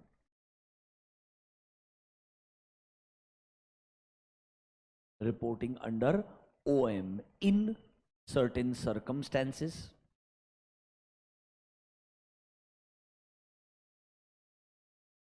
etcetera. 710 भी बताएंगे आपको कि जब normally comparative financial statements होता है, मतलब मेरा report current year as well as previous year में आता है और प्रीवियस ईयर का ऑडिटर कोई और होता है और अगर डिफरेंस ऑफ ओपिनियन वगैरह हुआ तो ओएम में जाना पड़ता है मेरे को, तब भी yes.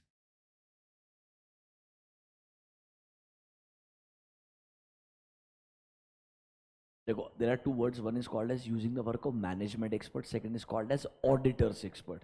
Management expert is considered as a audit evidence normally. तो वो मेरे लिए 701, 705, 706 में EOM में किधर भी आ सकता है क्योंकि वो ऑडिट एविडेंस है. या तो उसके बारे में नोट्स टू अकाउंट्स में रेफरेंस होगा तो मैं उसे EOM में कंसिडर कर सकता हूँ. बट जनरली अगर वो मेरे लिए sufficient and appropriate audit evidence है, मैं ऑडिट रिपोर्ट में कहीं लिखता नहीं हूँ उसके बारे में. मैं ऑडिट रिपोर्ट में किसके बारे में लिख सकता हूँ, वो होता है ऑडिटर्स एक्सपर्ट. जब मुझे लगता है, आपको 620 पढ़ाएंगे, आपके सिलेबस में है SA 620, using the work of auditors expert. अगर मान लो मैं एक एक्सपर्ट का काम यूज कर रहा हूं, उसके काम की वजह से मेरे को लगता है कंपनी के अंदर एक मॉडिफिकेशन आना चाहिए और अब मुझे लगता है मेरे यूजर को ये मॉडिफिकेशन समझने के लिए ये रेफरेंस देना जरूरी है कि इसकी रिपोर्ट के बेस पे मॉडिफिकेशन आया है, तो मैं उसका जिक्र अपने ऑडिट रिपोर्ट में करता हूं. पर वो भी किधर आएगा पता है क्या? Basis for modified opinion paragraph के अंदर, क्योंकि मैं उसकी वजह से मॉडिफिकेशन दे रहा हूं. ऐसे क्लियर है. अगर मॉडिफाइड नहीं आ रहा है ना तो आपको एक्सपर्ट के बारे में रिपोर्ट में लिखने का कोई जरूरत नहीं है. 620 is very clear about it. Will discuss, don't worry, सब आएगा. ओके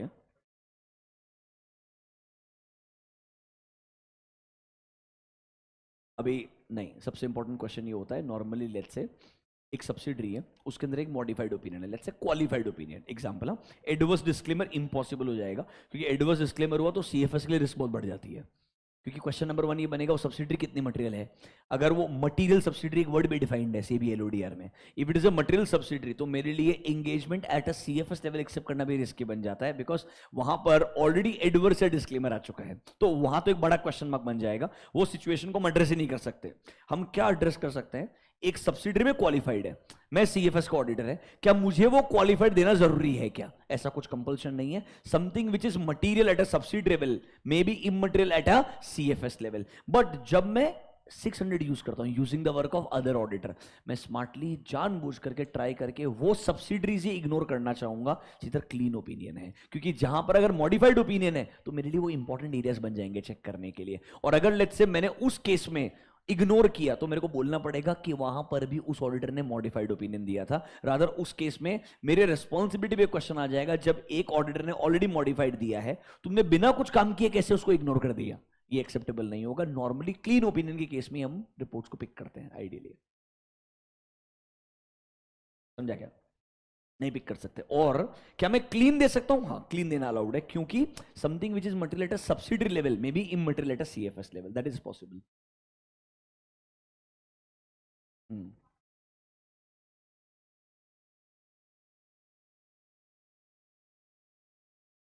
हम्म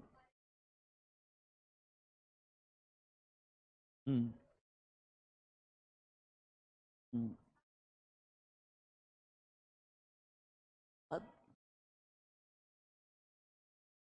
अदर मैटर में क्यों लिखेंगे उसको? इसलिए कैम में आ जाएगा अगर वो तेरे को सिग्निफिकेंट लगता ही है तो। बिकॉज कैम में आने के लिए सुनो, ईओएम में आने के लिए डेफिनेशन क्या बोलता है? इट शुड बी प्रेजेंटेड और disclose in financial statement. EOM का डेफिनेशन क्या बोलता है? A matter should be presented और disclose in financial statement. KAM में ऐसा कुछ भी नहीं है।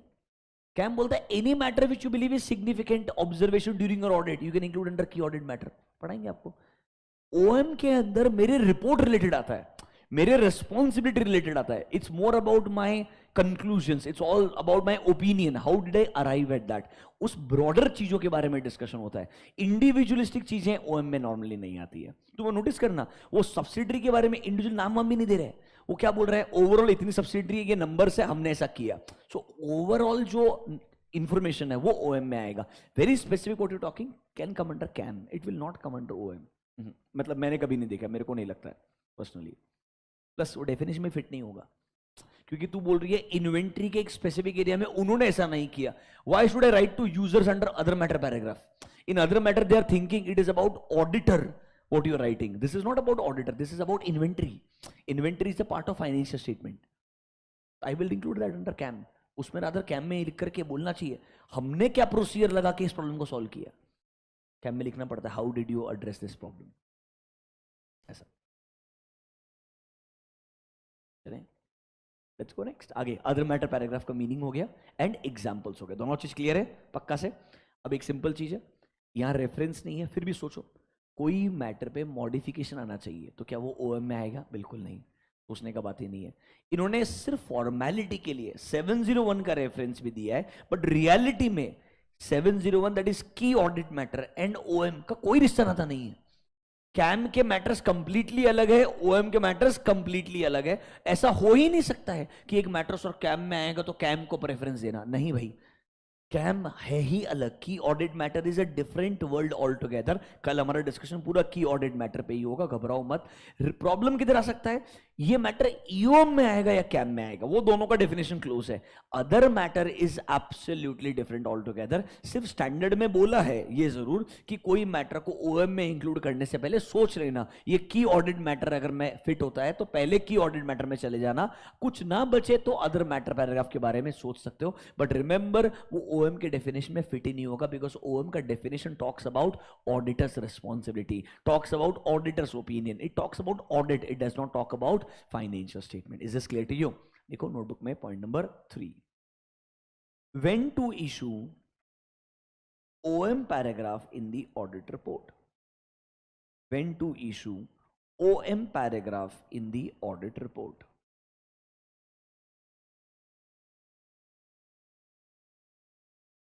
काम करो, पढ़ के देखो, ऐसा लग रहा है कि डेफिनेशन रिपीट कर रहा है पूरा का पूरा। Read this.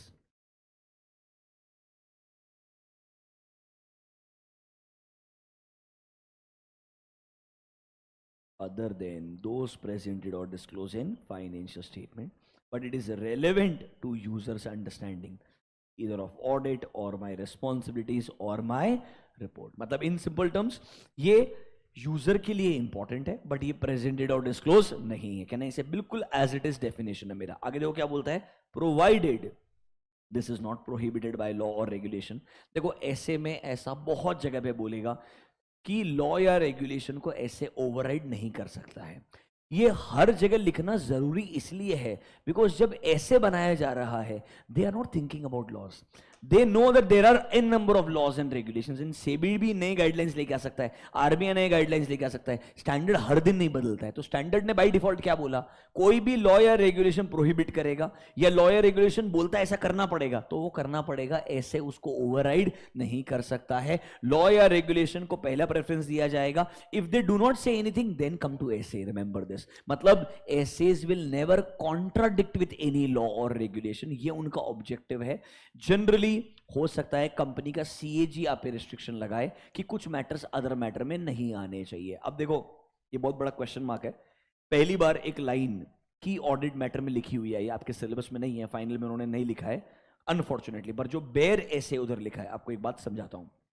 लेट्स से मैं एक गवर्नमेंट एंटिटी का ऑडिट कर रहा हूं। अब गवर्नमेंट एंटिटी का ऑडिट करते वक्त मुझे कोई ऐसा मैटर मिला जो प्रॉब्लमेटिक था, ठीक कर दिया गया, एक्शन ले लिया गया, बट क्या मुझे ऑडिट के दौरान ये प्रॉब्लमेटिक मैटर मिला था? क्या इसका मुझे रिपोर्टिंग प्रॉब्लमेटिक मैटर मतलब फ्रॉड रहेगा? समझ रहे हो मेरा बात? एंड मैं आगे डिटेल में नहीं बोलना चाहूंगा, थोड़ा समझ जाओ। पीपीपीस, पब्लिक प्राइवेट पार्टनरशिप्स, पैसा घूम के आया होगा, इतना समझ सकते हो। गवर्नमेंट एंटिटीज के थ्रू रेलवेज में सामान खरीदना था, हायर प्राइस पे खरीद लिया, हो सकता है कि नहीं हो सकता है? क्या ऑडिटर को प्रॉब्लम्स मिल सकते हैं? बराबर है। अब ये गलती थी, ठीक हो चुकी है, मैंने सीएजी को बता दिया। Let's say if CAG appointed the auditor in case of a government entity, CAG में put restriction, don't include this matter under KAM और OM. The reason is not because it is not important, the reason is it may create a fear in the minds of public, it may create a reputation problem in the minds of public at large। तो कभी कभी auditor को भी एक तरीके से restriction लगा के रखा है। अब सीएजी मतलब रेगुलेटरी अथॉरिटी हो गया तेरे लिए इनडायरेक्टली, वो अगर तेरे को बोल रहा है ऐसे मैटर्स तो तेरे ऑडिट रिपोर्ट में नहीं लिखेगा, तुमने हमको रिपोर्ट किया बराबर है, हमारे रिपोर्ट्स के थ्रू कैसे पार्लियामेंट तक पहुंचाना है, कैसे कमिटीज तक पहुंचाना है, ये हमारा काम है, तेरे रिपोर्ट में ये नहीं आएगा। If there is a restriction then remember auditor ऐसे पे जाएगा, पर ऐसे खुद बोलता है तुझे लॉ और रेगुलेशन को ओवरराइड नहीं करना है, तुझे उसको रिस्पेक्ट करना है। आइडियली कैम में क्लियरली लिखा है, अगर जो नया वाला स्टैंडर्ड बना है ना 701 इज द न्यू स्टैंडर्ड, उन्होंने क्लियरली बोला, मैं तुमको दिखा भी दूंगा एक लाइन जहां बोला है कि अगर आपको लगता है कोई ऐसा मैटर है जो शायद पब्लिक आईज में एक फियर या प्रॉब्लमेटिक सिचुएशन क्रिएट कर सकता है, तो आप अपने ऑडिट रिपोर्ट में मत लिखो, क्योंकि इससे शायद पब्लिक सेंटिमेंट बहुत नेगेटिव हो सकता है टुवर्ड्स अ गवर्नमेंट और टुवर्ड्स अ पर्टिकुलर कंपनी और एंटिटी। इसलिए थोड़ा आपको उस चीज को भी केयरफुली देखना पड़ेगा। ये सिचुएशंस बहुत रेयरली होते हैं, I will be honest, it's not something which will happen in every organisation, but वो ये बोल रहा है कि आप as a auditor transparency maintain करो, सब रिपोर्ट करो, बट कहीं कहीं पे कुछ चीजें रिपोर्ट करने से पहले आपको थोड़ा सा एक ब्रॉडर पिक्चर भी कंसिडर करना पड़ेगा। जैसे याद है कि प्रोपराइटी ऑडिट कॉन्सेप्ट था, सब कुछ बराबर होगा पर फिर भी तेरी जजमेंट में चीजें इम्प्रॉपर है, याद आ रहा है क्या? प्रोपराइटी ऑडिट गवर्नमेंट ऑडिट के अंदर ये वैसा ही पावर है जहां पे तू एग्जीक्यूट कर लेगा तुझे प्रॉब्लम मिल जाएगी, बस तू रिपोर्टिंग के लिए क्या लगा रहे हैं, रेस्ट्रिक्शन लगा रहे हैं। डॉक्यूमेंटेशन में रखो और अपने सीएजी या रेस्पेक्टिव थर्ड पार्टीज को आप रिपोर्ट्स पहुंचा दो, बट आपके ऑडिट रिपोर्ट में मत आने दो। तो ऐसे चीजों को कभी कभी रेस्ट्रिक्ट भी किया जा सकता है। तो सिंपल बात है, एसेज में बहुत जगह लाइन मिलेगी unless prohibited by laws and regulation, मतलब सर अगर लॉ या रेगुलेशन प्रोहिबिट करता है, रेस्ट्रिक्ट लगाता है, तो ऐसे कुछ नहीं कर सकता है। एंड दूसरा पॉइंट देखो, व्हेन एसे 701 अप्लाइज, क्या ये मैटर हमको लगता है कैम में आना चाहिए? अगर हाँ तो वो कैम में आएगा, वो कहां नहीं आएगा? ओएम में नहीं आएगा। हालांकि इन रियल लाइफ जब मैं आपको की ऑडिट मैटर कल पढ़ाऊंगा, आपको लगेगा इसका अदर मैटर से कोई रिलेशनशिप ही नहीं है, इट्स जस्ट दैट 706 को रिवाइज किया 701 आने के बाद में। तो ये सेंटेंस ना बाय डिफॉल्ट ईओएम के लिए भी लिख दिया एंड ओएम के लिए भी लिख दिया। Is this clear to you? इस पूरे पैराग्राफ में कुछ भी नया नहीं है, नोटबुक में आई है। मैं आपको बोलता हूं एक लाइन जो आपको पता होनी चाहिए, when to issue other matter paragraph in the audit report. लिखो point number A, include definition of OM. अगर ऐसा क्वेश्चन आ जाए तो सबसे पहले डेफिनेशन लिख दोगे ओएम का। Number A, include definition of OM. Number B, before including a matter in EOM, before including a matter in OM, consider that whether it is prohibited by any law or regulation, consider that whether it is prohibited by any law or regulation,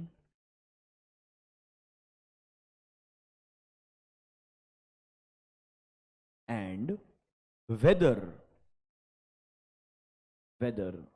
such matter is determined, whether such matter is determined to be a key audit matter, whether such matter is determined to be a key audit matter. अगर ऐसा है तो obviously ये matter ओएम paragraph में नहीं आना चाहिए. अच्छा एक बात बताओ, ईओएम या ओएम में लिखने से पहले क्या आपने ये मैटर को टीसीडब्ल्यूजी मैनेजमेंट से डिस्कस करना चाहिए? ये चीज ना 705 706 सबके लिए स्टैंडर्ड है, ध्यान रखना मेरा बात. एक नोट लिखवा रहा हूं आपको, कॉमन नोट रहेगा 705 के लिए, 701 के लिए, 70 सबके लिए आइडियली, ध्यान रखना. Write down a note before including any matter, before including any matter under EOM, comma OM, comma as a modification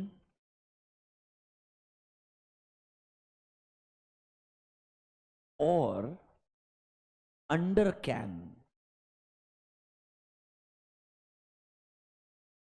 auditor should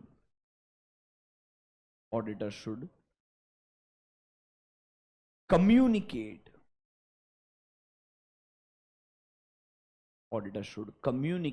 with TCWG regarding auditor's expectation and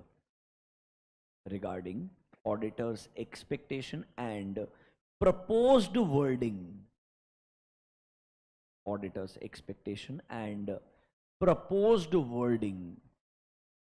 in the audit report,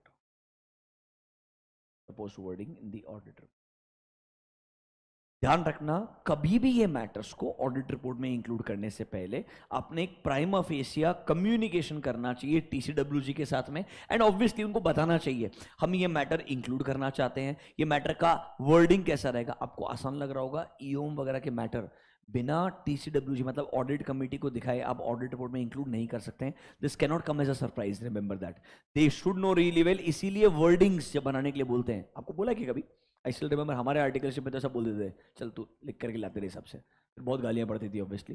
problem क्या है, पहले reference देते नहीं थे कि कहाँ से उठाने का है. अब अपने को बहुत पता है कि किधर से भी उठा सकते हो आप आइडियली, कि आप रेफरेंस सिमिलर मैटर किधर भी मिल जाएगा, इतना मुश्किल चीज़ नहीं है. कुछ नहीं मिला तो बेयर एसेस में चले जाने का, उधर तो लैंग्वेज रहता ही है. बट ऑन दैट टाइम ऐसा एक्सेस नहीं हुआ करता था. आई एम टॉकिंग अबाउट 2008 9 10, तब ऐसा बोलो ड्राफ्ट करने का, और इंग्लिश भी बहुत ही अच्छी हुआ करती थी, तब अपने हिसाब से ड्राफ्टिंग करके लेके जाते थे, और ऑब्वियसली सीनरी बहुत धुनाई करता था. बट इन जनरल ड्राफ्टिंग आपको करके उनको दिखाना पड़ता है. कभी कभी अगर क्वेश्चनेबल सेंटेंसेस अगर अपन यूज कर लेते हैं तो मैनेजमेंट उसको डिसएग्री भी करता है और बोलता भी है कि भाई ऐसा कुछ सेंटेंस वगैरह यूज मत करो जिससे, क्योंकि क्या है ना, एक जो आपका इन्वेस्टर है वो कभी कभी ऐसे एक लाइन को पिक करके बहुत बड़ा एक प्रॉब्लमेटिक सिचुएशन कंपनी के लिए क्रिएट हो सकता है. इसीलिए थोड़ा सा बहुत केयरफुल होना चाहिए वर्डिंग्स को लेकर के. बहुत आर्ग्यूमेंट आज अगर जहां होता है ना वो कैंप पे होता है, की ऑडिट मैटर पे, क्योंकि उसके अंदर बहुत डिटेल में एक्सप्लेनेशन देना पड़ता है.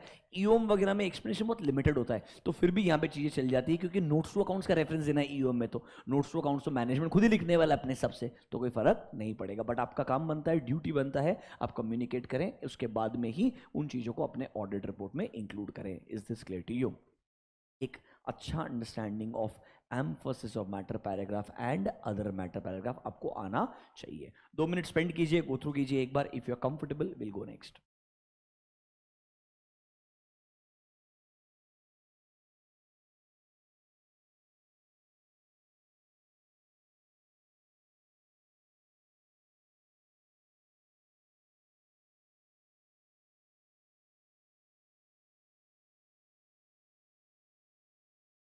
कॉन्फ्लिक्ट हो गया किस चीज से रिगार्डिंग?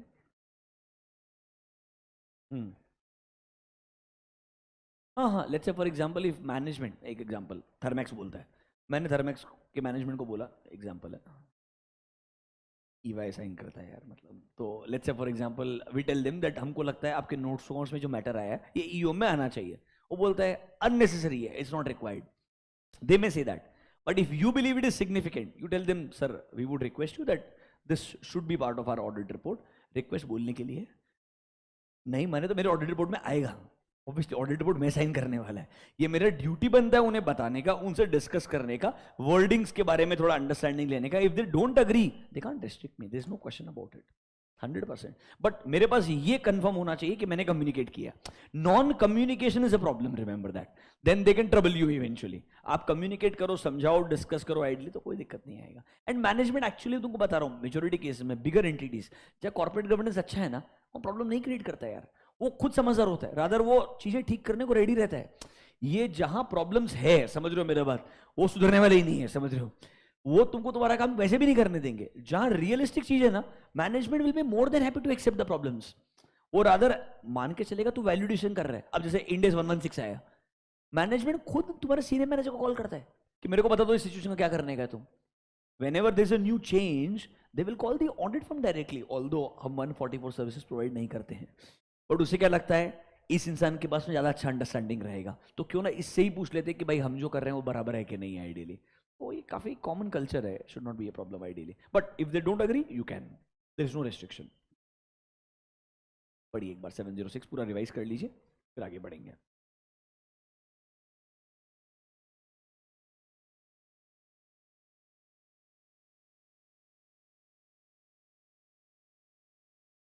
आई होप कोई ये लेक्चर क्लाइंट प्लेस पे बैठ के अपने सीनियर को ना दिखा दे, तो बोलेगा ये देखो मैं सब बोलते हैं तुम करना चाहिए।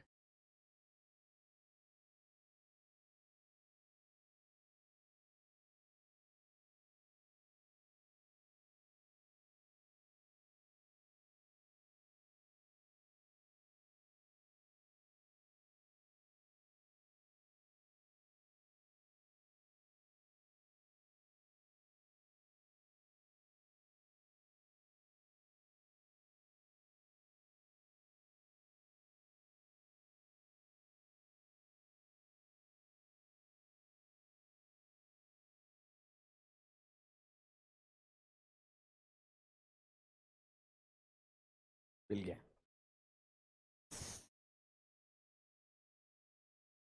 वही सोच रहा है गलती कैसे कर सकता है। 16-17 31 मार्च 17 किसने साइन किया, डेलॉइट ने, P R Ramesh, what is the date, 2017, next year, other matter paragraph signed by another auditor on, गलती नहीं हो सकता है, थोड़ा स्टाफ ने गलती की कि रिपोर्ट गलत जगह से उठा लिया, नॉर्मली रहता ही है, मैंने कोई लेक्चर बंद बंद करके ढूंढ करके कुछ नहीं किया है, लेक्चर अभी तक चालू है, जाने दो। Are you getting a good understanding of standards honestly, और अब ज्यादा कॉन्फिडेंस आ रहा है ना पक्का से, आगे बढ़े। मैं सोचता हूं देखो नॉर्मली 701 315 की बात पढ़ाते हैं, सच्ची बोलता हूं 701 315 की बात पढ़ाते हैं, क्योंकि 315 के ही मैटर 701 में आते हैं, इस वजह से, बट ऐसे बहुत अच्छा है 315 तेरे सिलेबस में नहीं है, उन्होंने बोला रिस्क असेसमेंट तूने इंटरमीडिएट में बहुत पढ़ा है, फाइनल में पढ़ के क्या करेगा, उन्होंने बोला है ही नहीं तेरे सिलेबस में, पर देखो सही बताऊं क्या, 315 बिना पढ़ाए ऑडिट नहीं हो सकता है, तो मैं आपको 315 पढ़ाने वाला हूं, आपको बता रहा हूं रेफरेंस के लिए, ऑब्वियसली उसके बिना नहीं हो पाएगा मेरे हिसाब से, जितना रेलेवेंट है एटलीस्ट याद है क्या वो रिस्क असेसमेंट प्रोसीजर क्या होता है, ऑडिटर्स में IR CR DR क्या है, इंटर रिलेशनशिप क्या है, रिस्क बेस्ड ऑडिट क्या है, क्योंकि उन्होंने वो इनडायरेक्टली लिखा ही है, मतलब उन्होंने एज अ 315 नहीं लिखा है, बट उसको इंडिविजुअल कॉन्सेप्ट लेकर के कहीं ना कहीं मेंशन किया है चैप्टर 4 के अंदर, we will discuss 315 in detail, थोड़ा सा 701 में एक आध पॉइंट ऐसा रहेगा जो थोड़ा मुश्किल से समझेगा, उसके अलावा आप फाइनल लेवल पे हो, रिस्क असेसमेंट वर्ड सब लोगों ने सुना है, ऑडिट प्रोसीजर सुने हैं, तो इतना चैलेंजिंग नहीं होना चाहिए, ये अजम्पशन से मैं 701 भी इसी सीक्वेंस में पढ़ा रहा हूं, ताकि मेरा ऑब्जेक्टिव क्या है, 701 अभी हुआ ना, तो तुम एक्चुअली में ईओएम और कैम में डिफरेंस क्या समझ पाओगे? एक्चुअली में कोई डिफरेंस ज्यादा है नहीं, रियलिटी ये, बट वो क्यों डिफरेंस नहीं है वो समझना जरूरी है, और अगर है तो भी उतना ही डिफरेंस क्यों वो पता करना जरूरी है। वो आप अभी सीक्वेंस में है तो बेटर समझ पाओगे, इस वजह से 701 अभी कवर कर रहा हूं, अदरवाइज 701 को मैं नॉर्मली 315 के बाद ही कवर करता हूं। Will that be fine? Can we get started? Notebook में जाओ, give an next heading SA 701 key audit matter paragraph. 701 key audit matter paragraph. 701 key audit matter paragraph. अच्छा, before I go there, 1 second. हाँ,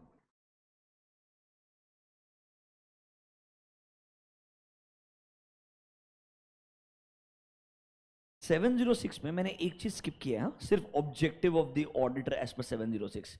एक काम करो, पढ़ लो जरा, ये भी क्यों स्किप किया समझ में आ जाएगा आपको। देखो, हर ऐसे के ऑब्जेक्टिव में जो आगे पूरे ऐसे में डिस्कस किया उसमें समरी होती है, क्योंकि ऑब्जेक्टिव क्या रहेगा? ईओएम एंड ओएम को आइडेंटिफाई करके इंक्लूड करना। तो एक बार ऑब्जेक्टिव रीड कर लीजिए, कोई भी स्टैंडर्ड का ऑब्जेक्टिव आपको ट्रिकी नहीं लगना चाहिए।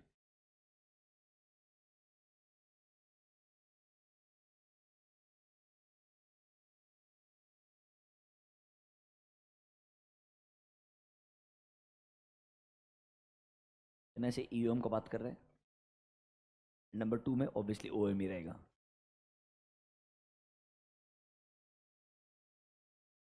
अगर मैं ऐसा कोई चीज स्किप कर दूं, मैं अज्यूम कर रहा हूं फाइनल में आप खुद भी रीड करने वाले हो, can I assume that? Intermediate में लिटरली हर वर्ड पढ़ाना जरूरी होता है, फाइनल में तो ऐसी चीज तो आप खुद से पढ़ भी सकते हो एक बार डिस्कशन के बाद में। Can I assume that? आगे ऐसा हो जाए तो ध्यान रखना, ठीक है? चलो, let's go to 701 communicating key audit matter paragraph, that is KAM क्या है ये डिस्कस करते हैं डिटेल के अंदर। Let me give you an overview first. ये स्टैंडर्ड काफी ज्यादा अच्छा है, this is a very good standard, unfortunately not in extreme detail even at a final level, although मैंने पूरा ही लिख दिया है, मतलब जो मेरे को लगा आना ही चाहिए तो आना ही चाहिए आइडियली। आपके जो मॉड्यूल्स है उसमें थोड़ा कम कंटेंट कम था, बट मेरे को लगा थोड़ा सा और डिटेल में आपको पता होना ही चाहिए, तो मैंने बेर ऐसे में से निकाल करके इंक्लूड कर दिया है, कुछ एक्स्ट्रा ही है इधर, कम नहीं है, ठीक है? एक ओवरव्यू देता हूं, सुनिएगा शांति से मेरा बात। इन्होंने जब ऑडिट रिपोर्ट का फॉर्मेट रिवाइज किया तो उन्होंने रिवाइज फॉर्मेट में एक सबसे मेजर चेंज लेके आया। They included a new SA and a new paragraph, that paragraph is called as key audit matter paragraph. Logic क्या था समझो। जब मैं एक्चुअली में ऑडिटर की रिपोर्ट पढ़ता हूं, I am talking about reports 4 years back, 5 years back, if I look at the audit report, मुझे याद है फॉर्मेट में क्या मिलेगा? ओपिनियन मिलेगा। अब let's assume a such situation, company like TCS, generally आपको क्लीन ओपिनियन देखने को मिलेगा। I am not saying it should be the always situation, but generally trend रहा है, कॉर्पोरेट गवर्नेंस बहुत स्ट्रांग रहा है। आप अगर ऑडिट रिपोर्ट निकालेंगे, क्लीन ओपिनियन, क्लीन ओपिनियन में क्या लिखा हुआ होता है? In our opinion, to the best of our information and explanation given to us, financial statement gives a true and fair view. Can I say standard line मिलने वाली है? Think as a layman now, don't think like a qualified chartered accountants और a prospective chartered accountant, think like a layman. TCS की report देखता हूं, opinion वही standard line मिल रही है, क्या ना? इससे लगेगा सब अच्छा है, बट एक्चुअली में कंपनी में क्या हुआ ड्यूरिंग द ईयर वो समझ में नहीं आएगा। When I go to management responsibility, क्या लिखा आएगा? We are responsible to prepare and present financial statements as per applicable FRF. हमारा काम है अच्छे कंट्रोल लगाना, हमारा काम है गोइंग कंसर्न को, याद है क्या, असेस करना अप्रोप्रिएट है कि नहीं है। कहने से स्टैंडर्ड कंटेंट मिल रहा है, मतलब आदानी पोर्ट का रिपोर्ट निकालूंगा तो भी ये मिलने वाला है, और टीसीएस का रिपोर्ट निकालूंगा तो भी, मैं नहीं बोल रहा हूँ प्रॉब्लम है उधर, बट स्टिल कहना ऐसे कंटेंट तो मैच ही होने वाला है। कोई ऐसा फर्क पड़ने वाला है क्या? कोई नॉलेज में चेंज आने वाला है? नहीं। ऑडिटर रिस्पॉन्सिबिलिटी जो इधर लिखी है वो इधर लिखी है, और अगर अज्यूम कर लो दो ऑडिट रिपोर्ट में कोई ईओएम नहीं है और कोई ओएम नहीं है, तो मेरे को ऑडिट रिपोर्ट से पता क्या चला? सिर्फ इतना कि सब अच्छा है और कुछ भी नहीं। एक्चुअली में ऑडिट रिपोर्ट का communicative value, I should not be saying it, but कुछ था ही नहीं। ऑडिट रिपोर्ट मतलब स्टैंडर्ड फॉर्मेट था। अगर मैं वो रिपोर्ट ना देखूं, सिर्फ अजम्पशन से भी जाऊं, इन्फोसिस में तो क्लीन ही आता है, क्लीन जिस दिन नहीं आएगा न्यूज के अंदर आई जाएगा, समझ रहे हो मेरे बात? तो मैं ऑडिट रिपोर्ट ना भी देखूं तो क्या फर्क पड़ने वाला है, क्योंकि मुझे कुछ नया इंफॉर्मेशन तो मिल ही नहीं रहा है वहां पे, एक्चुअली बराबर है। तो इन्होंने क्या बोला एक स्पेसिफिक पैराग्राफ इंक्लूड करो, that is called as key audit matter paragraph. This was a major change, a revolutionary change in the auditor's report. वहां उन्होंने क्या बोला, आपके ऑडिट के दौरान जो भी सिग्निफिकेंट मैटर, इस बार ये नहीं बोला it is something that should be presented और डिस्क्लोज इन फाइनेंशियल स्टेटमेंट, कुछ भी नहीं. ऑडिट के दौरान जो भी सिग्निफिकेंट मैटर्स आपको मिले, जो आपको लगता है सिग्निफिकेंट थे मेरे ऑडिट में, all those matters should come under can. मतलब डिसीजन अभी भी किसके ऊपर है, ऑडिटर के ऊपर है. ऑब्वियसली ऐसा मैं नहीं बोल सकता हूं तेरे को ये 5 मैटर इंक्लूड करने ही पड़ेंगे, वो गलत हो जाएगा. बिकॉज हर कंपनी का नेचर और बिजनेस अलग है, हर कंपनी में ऑडिट के प्रोसीजर थोड़े वेरी करेंगे, हर कंपनी में सिचुएशंस अलग होगी. ये बोलना गलत होगा हर बार ये 4 मैटर आने ही चाहिए. हालांकि वो 4 मैटर आप ढूंढ सकते हो जनरली जो आपको देखने को मिलेंगे, वो अब हमारा ऑब्जर्वेशन है, पर बोलना गलत होगा कि यही 4 मैटर्स आएंगे. तो ये बोलता है आपके ऑडिट के दौरान आपको जो भी सिग्निफिकेंट मैटर्स मिले हैं. अब इन्होंने एक अच्छा सा एक शांत मतलब अच्छा एक लाइन इंक्लूड किया. जनरली हम ऑडिट के दौरान जो भी इंपॉर्टेंट मैटर्स कम अक्रॉस करते हैं, हम जनरली ये कम्युनिकेट करते हैं टू TCWG एंड मैनेजमेंट. बराबर है कि नहीं है? We communicate lot of matters to TCWG and management. Almost हर सिग्निफिकेंट मैटर जो ऑडिट में मिलता है उस पर कम्युनिकेशन होता है, डिस्कशन होता है. बराबर है कि नहीं है? तो उसने बोला एक अच्छा तरीका है, इनमें से ही जो आपको सबसे सिग्निफिकेंट मैटर लगते हैं उनको आप इंक्लूड कर दो कैम के अंदर. मतलब सर की ऑडिट मैटर पैराग्राफ में क्या आएगा, ऑडिटर के जजमेंट में ऑडिट के दौरान जो भी सिग्निफिकेंट मैटर्स मिले वो आ जाएंगे. जनरली इन्होंने बोला है जो मैटर्स हम TCWG को कम्युनिकेट करते हैं उनमें से ही इंपॉर्टेंट मैटर्स को हम की ऑडिट मैटर पैराग्राफ में इंक्लूड करते हैं. ये डेफिनेशन है की ऑडिट मैटर पैराग्राफ का. ऑनेस्टली आपके सिलेबस में की ऑडिट मैटर क्या है, कौन से मैटर्स नॉर्मली की ऑडिट मैटर में आते हैं, एंड जनरल ड्राफ्टिंग क्या होता है, इतना ही आपका सिलेबस है. इंटरमीडिएट में भी यही था, फाइनल में भी वही है. हालांकि इंटरमीडिएट में उतना क्वेश्चन भी नहीं आता है, उधर डेफिनेशन भी खेलते रहते हैं. बात समझ में आया क्या? बट मैं चाहता हूं हम ये भी समझें कि एक्चुअली में ड्राफ्टिंग कैसा होता है, हमने किस तरीके से की ऑडिट मैटर लिखना चाहिए, क्या क्या डिटेल्स उसके अंदर आनी चाहिए, किस तरीके से एक यूजर ने की ऑडिट मैटर को पढ़ना चाहिए.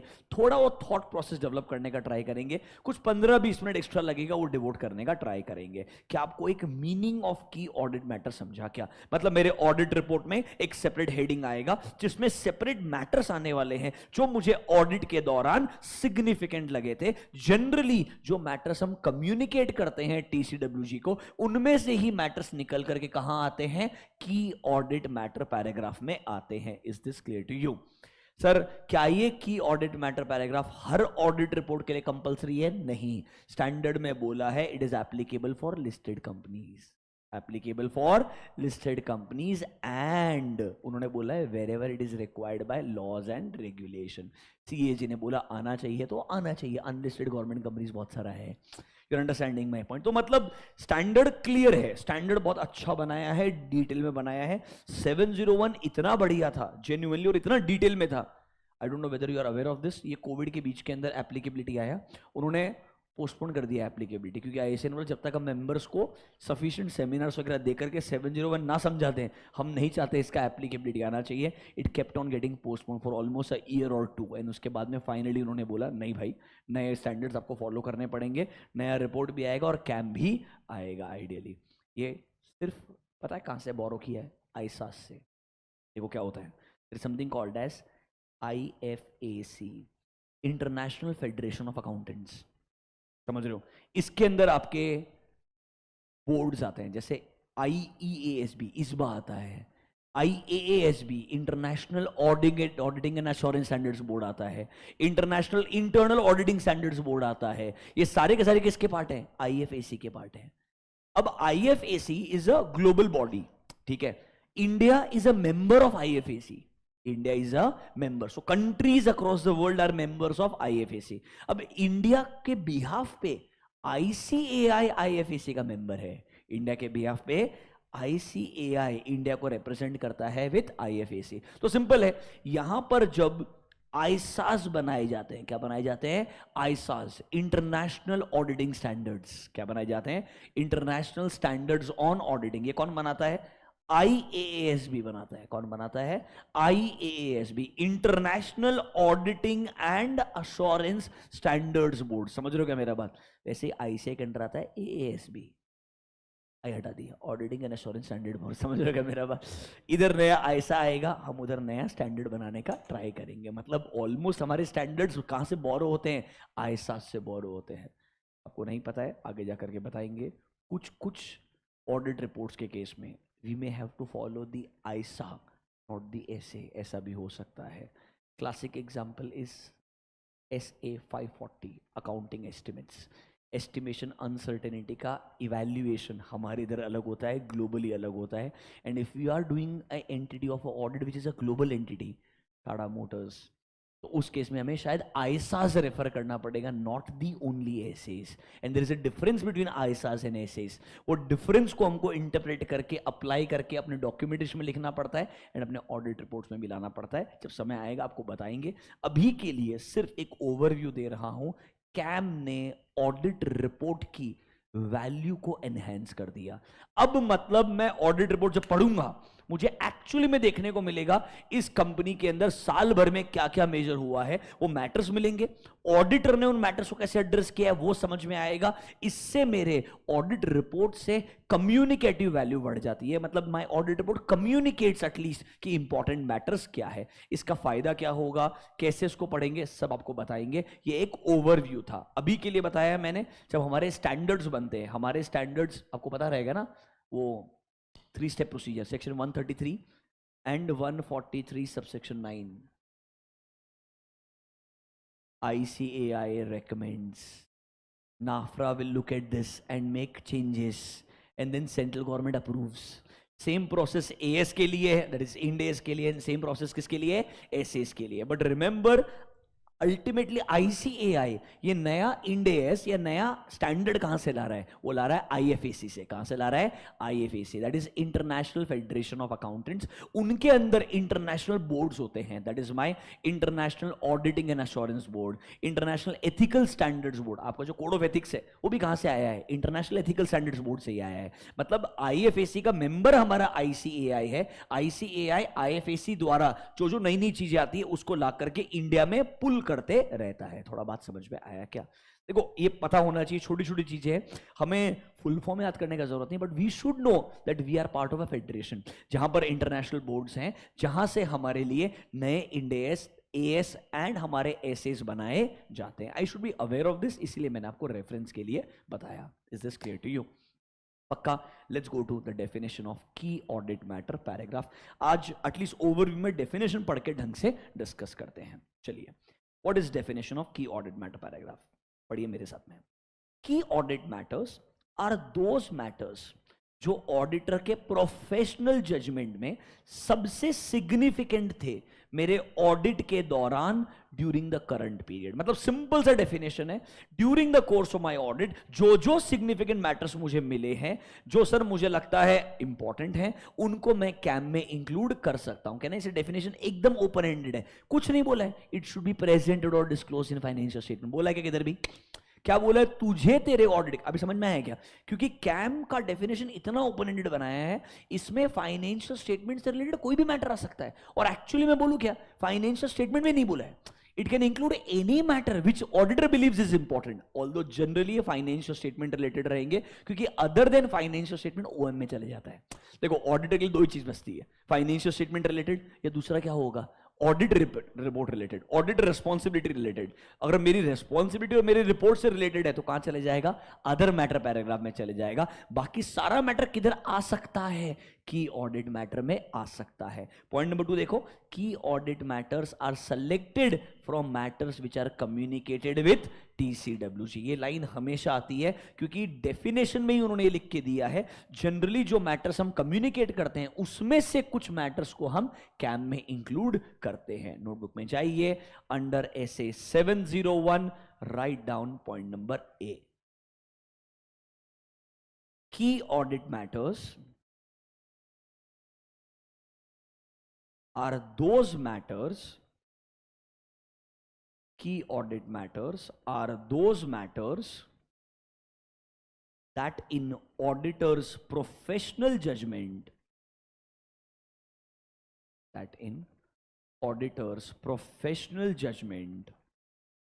were of most significance. Auditor's professional judgment were of most significance in the audit of financial statements. Were of most significance in the audit of financial statements for the current period. For the current period. Full stop. Continue. Generally, key audit matters are selected. Generally, key audit matters are selected from the matters. Key audit matters are selected from the matters which are communicated with TCWG. Are communicated with TCWG. अब देखो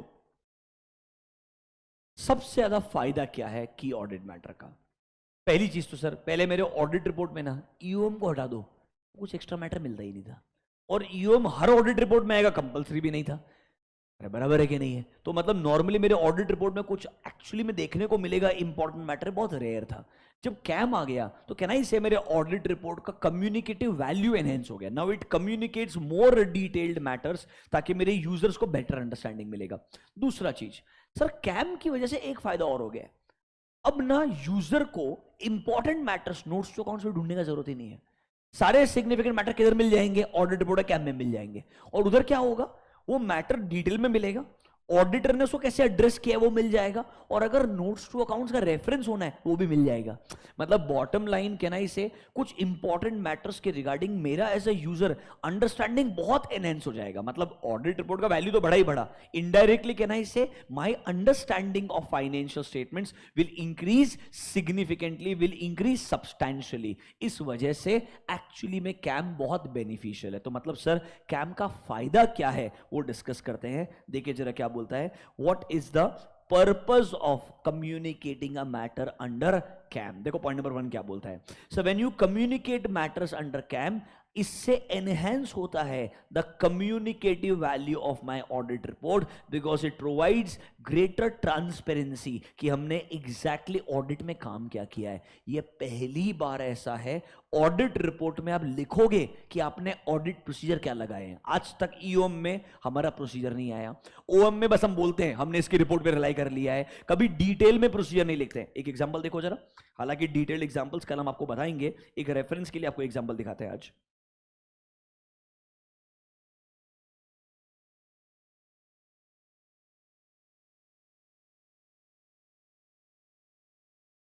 ICICI bank 2023 की audit matter paragraph, look at the first heading. सुना है क्या कभी? Identification and provision of NPS. यानी ऐसे RBI guidelines है, नॉर्म्स है जो मेरे को फॉलो करने चाहिए। लॉजिकल पॉइंट है कि नहीं है? हमारा ऑडिट प्रोसीजर क्या आएगा? ऑब्वियसली मुझे एक बात बताओ, एनपीएस के प्रोविजनिंग के रिगार्डिंग, एनपीएस के क्लासिफिकेशन के रिगार्डिंग सबसे इंपॉर्टेंट चीज क्या ऑडिटर के लिए? Internal controls.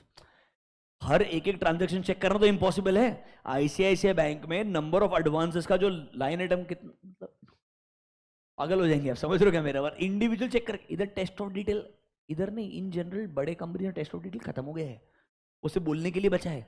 फोकस पूरा किधर है? कंप्लायंस प्रोसीजर पे। Don't you think control testing के बिना कभी समझ में नहीं आएगा? देखो हमारा प्रोसीजर क्या बोलता है, our audit procedure regarding this matter, you have to test the design and operating effectiveness of key controls, कि भाई कैसे ट्रांजैक्शंस का अप्रूवल होता है, कैसे रिकॉर्डिंग होता है, कैसे मॉनिटरिंग होता है जो बैंक करता है, कैसे रिकवरी ऑफ लोन इंश्योर किया जाता है, सर कैसे आप आइडेंटिफाई करते हो एनपीए को, कैसे प्रोविजन बनाते हो आप। फिर याद है क्या, सिक्योरिटी का वैल्यूएशन इरोड हो गया तो, अरे आपने लोन दिया, लोन के अगेंस्ट सिक्योरिटी लिया, सिक्योरिटी का वैल्यू भी तो खत्म हो सकता है। If there is a erosion in the value of security, और याद है कैसा पता चला होगा, अगर जितना पैसा ड्यू है सिक्योरिटी बेच के 10% भी नहीं मिलेगा तो पूरा का पूरा लॉस एसेट हो जाना चाहिए बाई डिफॉल्ट। ऐसे गाइडलाइंस है सारे के सारे। मतलब ये सब चीजें डोंट यू थिंक बैंक के सीबीएस में होनी चाहिए। What is CBS? Core banking solution में इंटीग्रेटेड होना चाहिए। इसको चेक किए बिना मुझे एक बात बताओ, मेरे को अमाउंट पे कभी कंफर्ट आ ही नहीं सकता है ना यार, बट क्या वो अभी क्लियरली बोल रहा है कि मैंने ये परफॉर्म किया है? इंपॉर्टेंट क्या है, आज तक अजम्पशन था ऑडिटर करता ही होगा, यहां पर पहली बार तुझे लिखना पड़ रहा है मैंने ये प्रोसीजर लगाया है एंड गैस से मैंने कंक्लूजन ड्रॉ किया है। मतलब for the first time in the audit report you just don't include कि आरबीआई पॉलिसीज क्या बोलती है, you also talk about exactly हम क्या प्रोसीजर लगा के इसको एड्रेस करने वाले हैं। ये तो सिर्फ एक एग्जाम्पल है। हर एक बड़े एंटिटी में आईटी कंट्रोल्स पे कैम आता ही आता है, क्योंकि बिना आपने सुना होगा general IT controls and application controls, फिर से ओवरव्यू देंगे आपको चैप्टर 4 के अंदर, बट उनके बिना ऑडिट इम्पॉसिबल है। मतलब सर आजकल एक स्टेटमेंट आता है, there are certain areas where only substantive procedures can not help you to achieve reasonable assurance. मतलब आपको कंप्लायंस लगाना जरूरी है, और आपको याद होगा compliance is control testing, substantive was amount testing. याद आ रहा है क्या? पहले क्या बोलते थे लोग, आर्ग्यू करते थे कंप्लायंस करना तो कर, सब्सटेंटिव लगाना जरूरी है। Times are reversing now. सुनो सिर्फ 2 मिनट के लिए, कंपनीज एक्ट 2013 के पहले आईएफसी कॉन्सेप्ट एग्जिस्ट नहीं करता था। मैं बोल रहा हूं नहीं नहीं, आपको ओपिनियन देना तो बहुत दूर का बात है, हम कंट्रोल समझते थे, उन्हें चेक कितना करना है हमारा जजमेंट था, कंट्रोल से ओपिनियन था ही नहीं स्टैट्यूटरी ऑडिटर का। तो मतलब मेजर स्टैट्यूटरी ऑडिट क्या था? Substantive procedures, amount testing, test of details and substantive analytical procedure. 2013 के बाद में they realise that technology is changing the way businesses are working. तो मतलब टेक रिलेटेड कंट्रोल चेक करना बहुत जरूरी है। तो आईटी रिस्क नया आ गया, आईटी कंट्रोल्स नया आ गया, आईटी कंट्रोल्स में जनरल आईटी कंट्रोल्स आ गया, एप्लीकेशन कंट्रोल्स आ गया, फिर एक और सुना होगा आईटी डिपेंडेंट कंट्रोल्स आते हैं, कुछ बताएंगे आपको। ये कंट्रोल चेक करना एसेंशियल हो गया मेरे लिए। अब इसीलिए उन्होंने क्या बोला, एक ऑडिटर को आदत नहीं है सिर्फ अमाउंट टेस्टिंग के अलावा कंट्रोल चेक करने का, तो तेरे लिए कंपलसरी बोल दिया, तेरे को पहले कंट्रोल पे ओपिनियन देना पड़ेगा। तो एक बात सोचना, बिना कंट्रोल चेक किए तो अमाउंट टेस्टिंग शुरू ही नहीं करेगा, because they realize control testing is becoming important. तो एक फुल साइकिल ऑफ लाइफ है। पहले हम कंट्रोल सिर्फ देखते थे अपने अंडरस्टैंडिंग के लिए, मतलब when I was doing my internship 2008 9 10, सिर्फ जो यूएस एनटीटी से सब्सिडरीज थे उधर सॉक्स पहले से एप्लीकेबल था, सॉक्स मतलब सर्बिन ऑक्सली एक्ट, उधर उनके कंट्रोल्स पे रिपोर्टिंग पहले से रिक्वायरमेंट था, कोसो फ्रेमवर्क पहले से था, तो हमको फोर्स था कि आपको कंट्रोल चेक करना पड़ेगा। अदरवाइज इंडियन प्राइवेट कंपनीज जो प्राइवेट लिमिटेड थे उनमें कंट्रोल्स ऑलमोस्ट ना के बराबर एग्जिस्ट करते थे। हम रादर कंट्रोल्स में रोटेशन लगाते थे, रोटेशन ऑफ ऑडिटर नहीं, कंट्रोल्स का रोटेशन। मतलब इस साल पहला साल है, सारे कंट्रोल चेक किए, अगले साल सारे चेक ही नहीं करूंगा, जो 2-3 नए नए हैं वो कंट्रोल चेक करूंगा, पुराने वाले तो सेम ही रहेंगे। ऐसा कंट्रोल चेकिंग पे रोटेशन लगाते थे आइडियली लोग, it's called as rotation of emphasis. That is how it was कि इस बार आप एम्फोसाइज करोगे इन नए कंट्रोल्स पे, पुराने वाले कंट्रोल्स तो सेम ही रहने वाले हैं। I am saying from there we have reached a level जहां कंट्रोल्स पे ओपिनियन देना पड़ेगा, उस पे गाइडेंस नोट आया है, और अब ऐसा सिचुएशन आ गया है बिना कंट्रोल टेस्टिंग के अमाउंट टेस्टिंग ही इनअप्रोप्रिएट हो जाएगा। We have reached that full circle, and आगे जाने वाले टाइम के अंदर मेरे हिसाब से नए स्टैंडर्ड्स आएंगे। पहली बार स्टैंडर्ड्स ऑन कंट्रोल टेस्टिंग, अभी तक किधर है standards on control testing? Joke है फिलहाल। कंट्रोल टेस्टिंग क्या होता है वो लिखा होता है, बेसिक अंडरस्टैंडिंग 315 330 में लिखा हुआ है। There is no dedicated essay on control testing at all, because अभी तक उसको इंपॉर्टेंट ही नहीं समझा गया है। अब आपके वो जो ऑटोमेटेड चैप्टर पढ़ते रहते हैं ना, वो चैप्टर नहीं होना चाहिए, ऐसे होने चाहिए। उधर आएंगे standards to check automated controls in detail, तब जाकर के एक्चुअली में ऑडिट के अंदर आईटी का रेलेवेंस कंप्लीट होगा। This is going to be a full circle 100%। I am sure by the time you start practicing they will be out. Give it a year and two, 100% आने वाला, कोई doubt वाला बात ही नहीं है। थोड़ा बात समझ में आया क्या? Do you understand what is a key audit matter paragraph? Do you understand that normally जो मैटर्स हमको ऑडिट में सिग्निफिकेंट मिलते हैं उन्हें हम कैब में इंक्लूड कर सकते हैं? बेसिक अंडरस्टैंडिंग आया क्या? पक्का? कोई डाउट है इसमें किसी को? देखो अभी तक, हाँ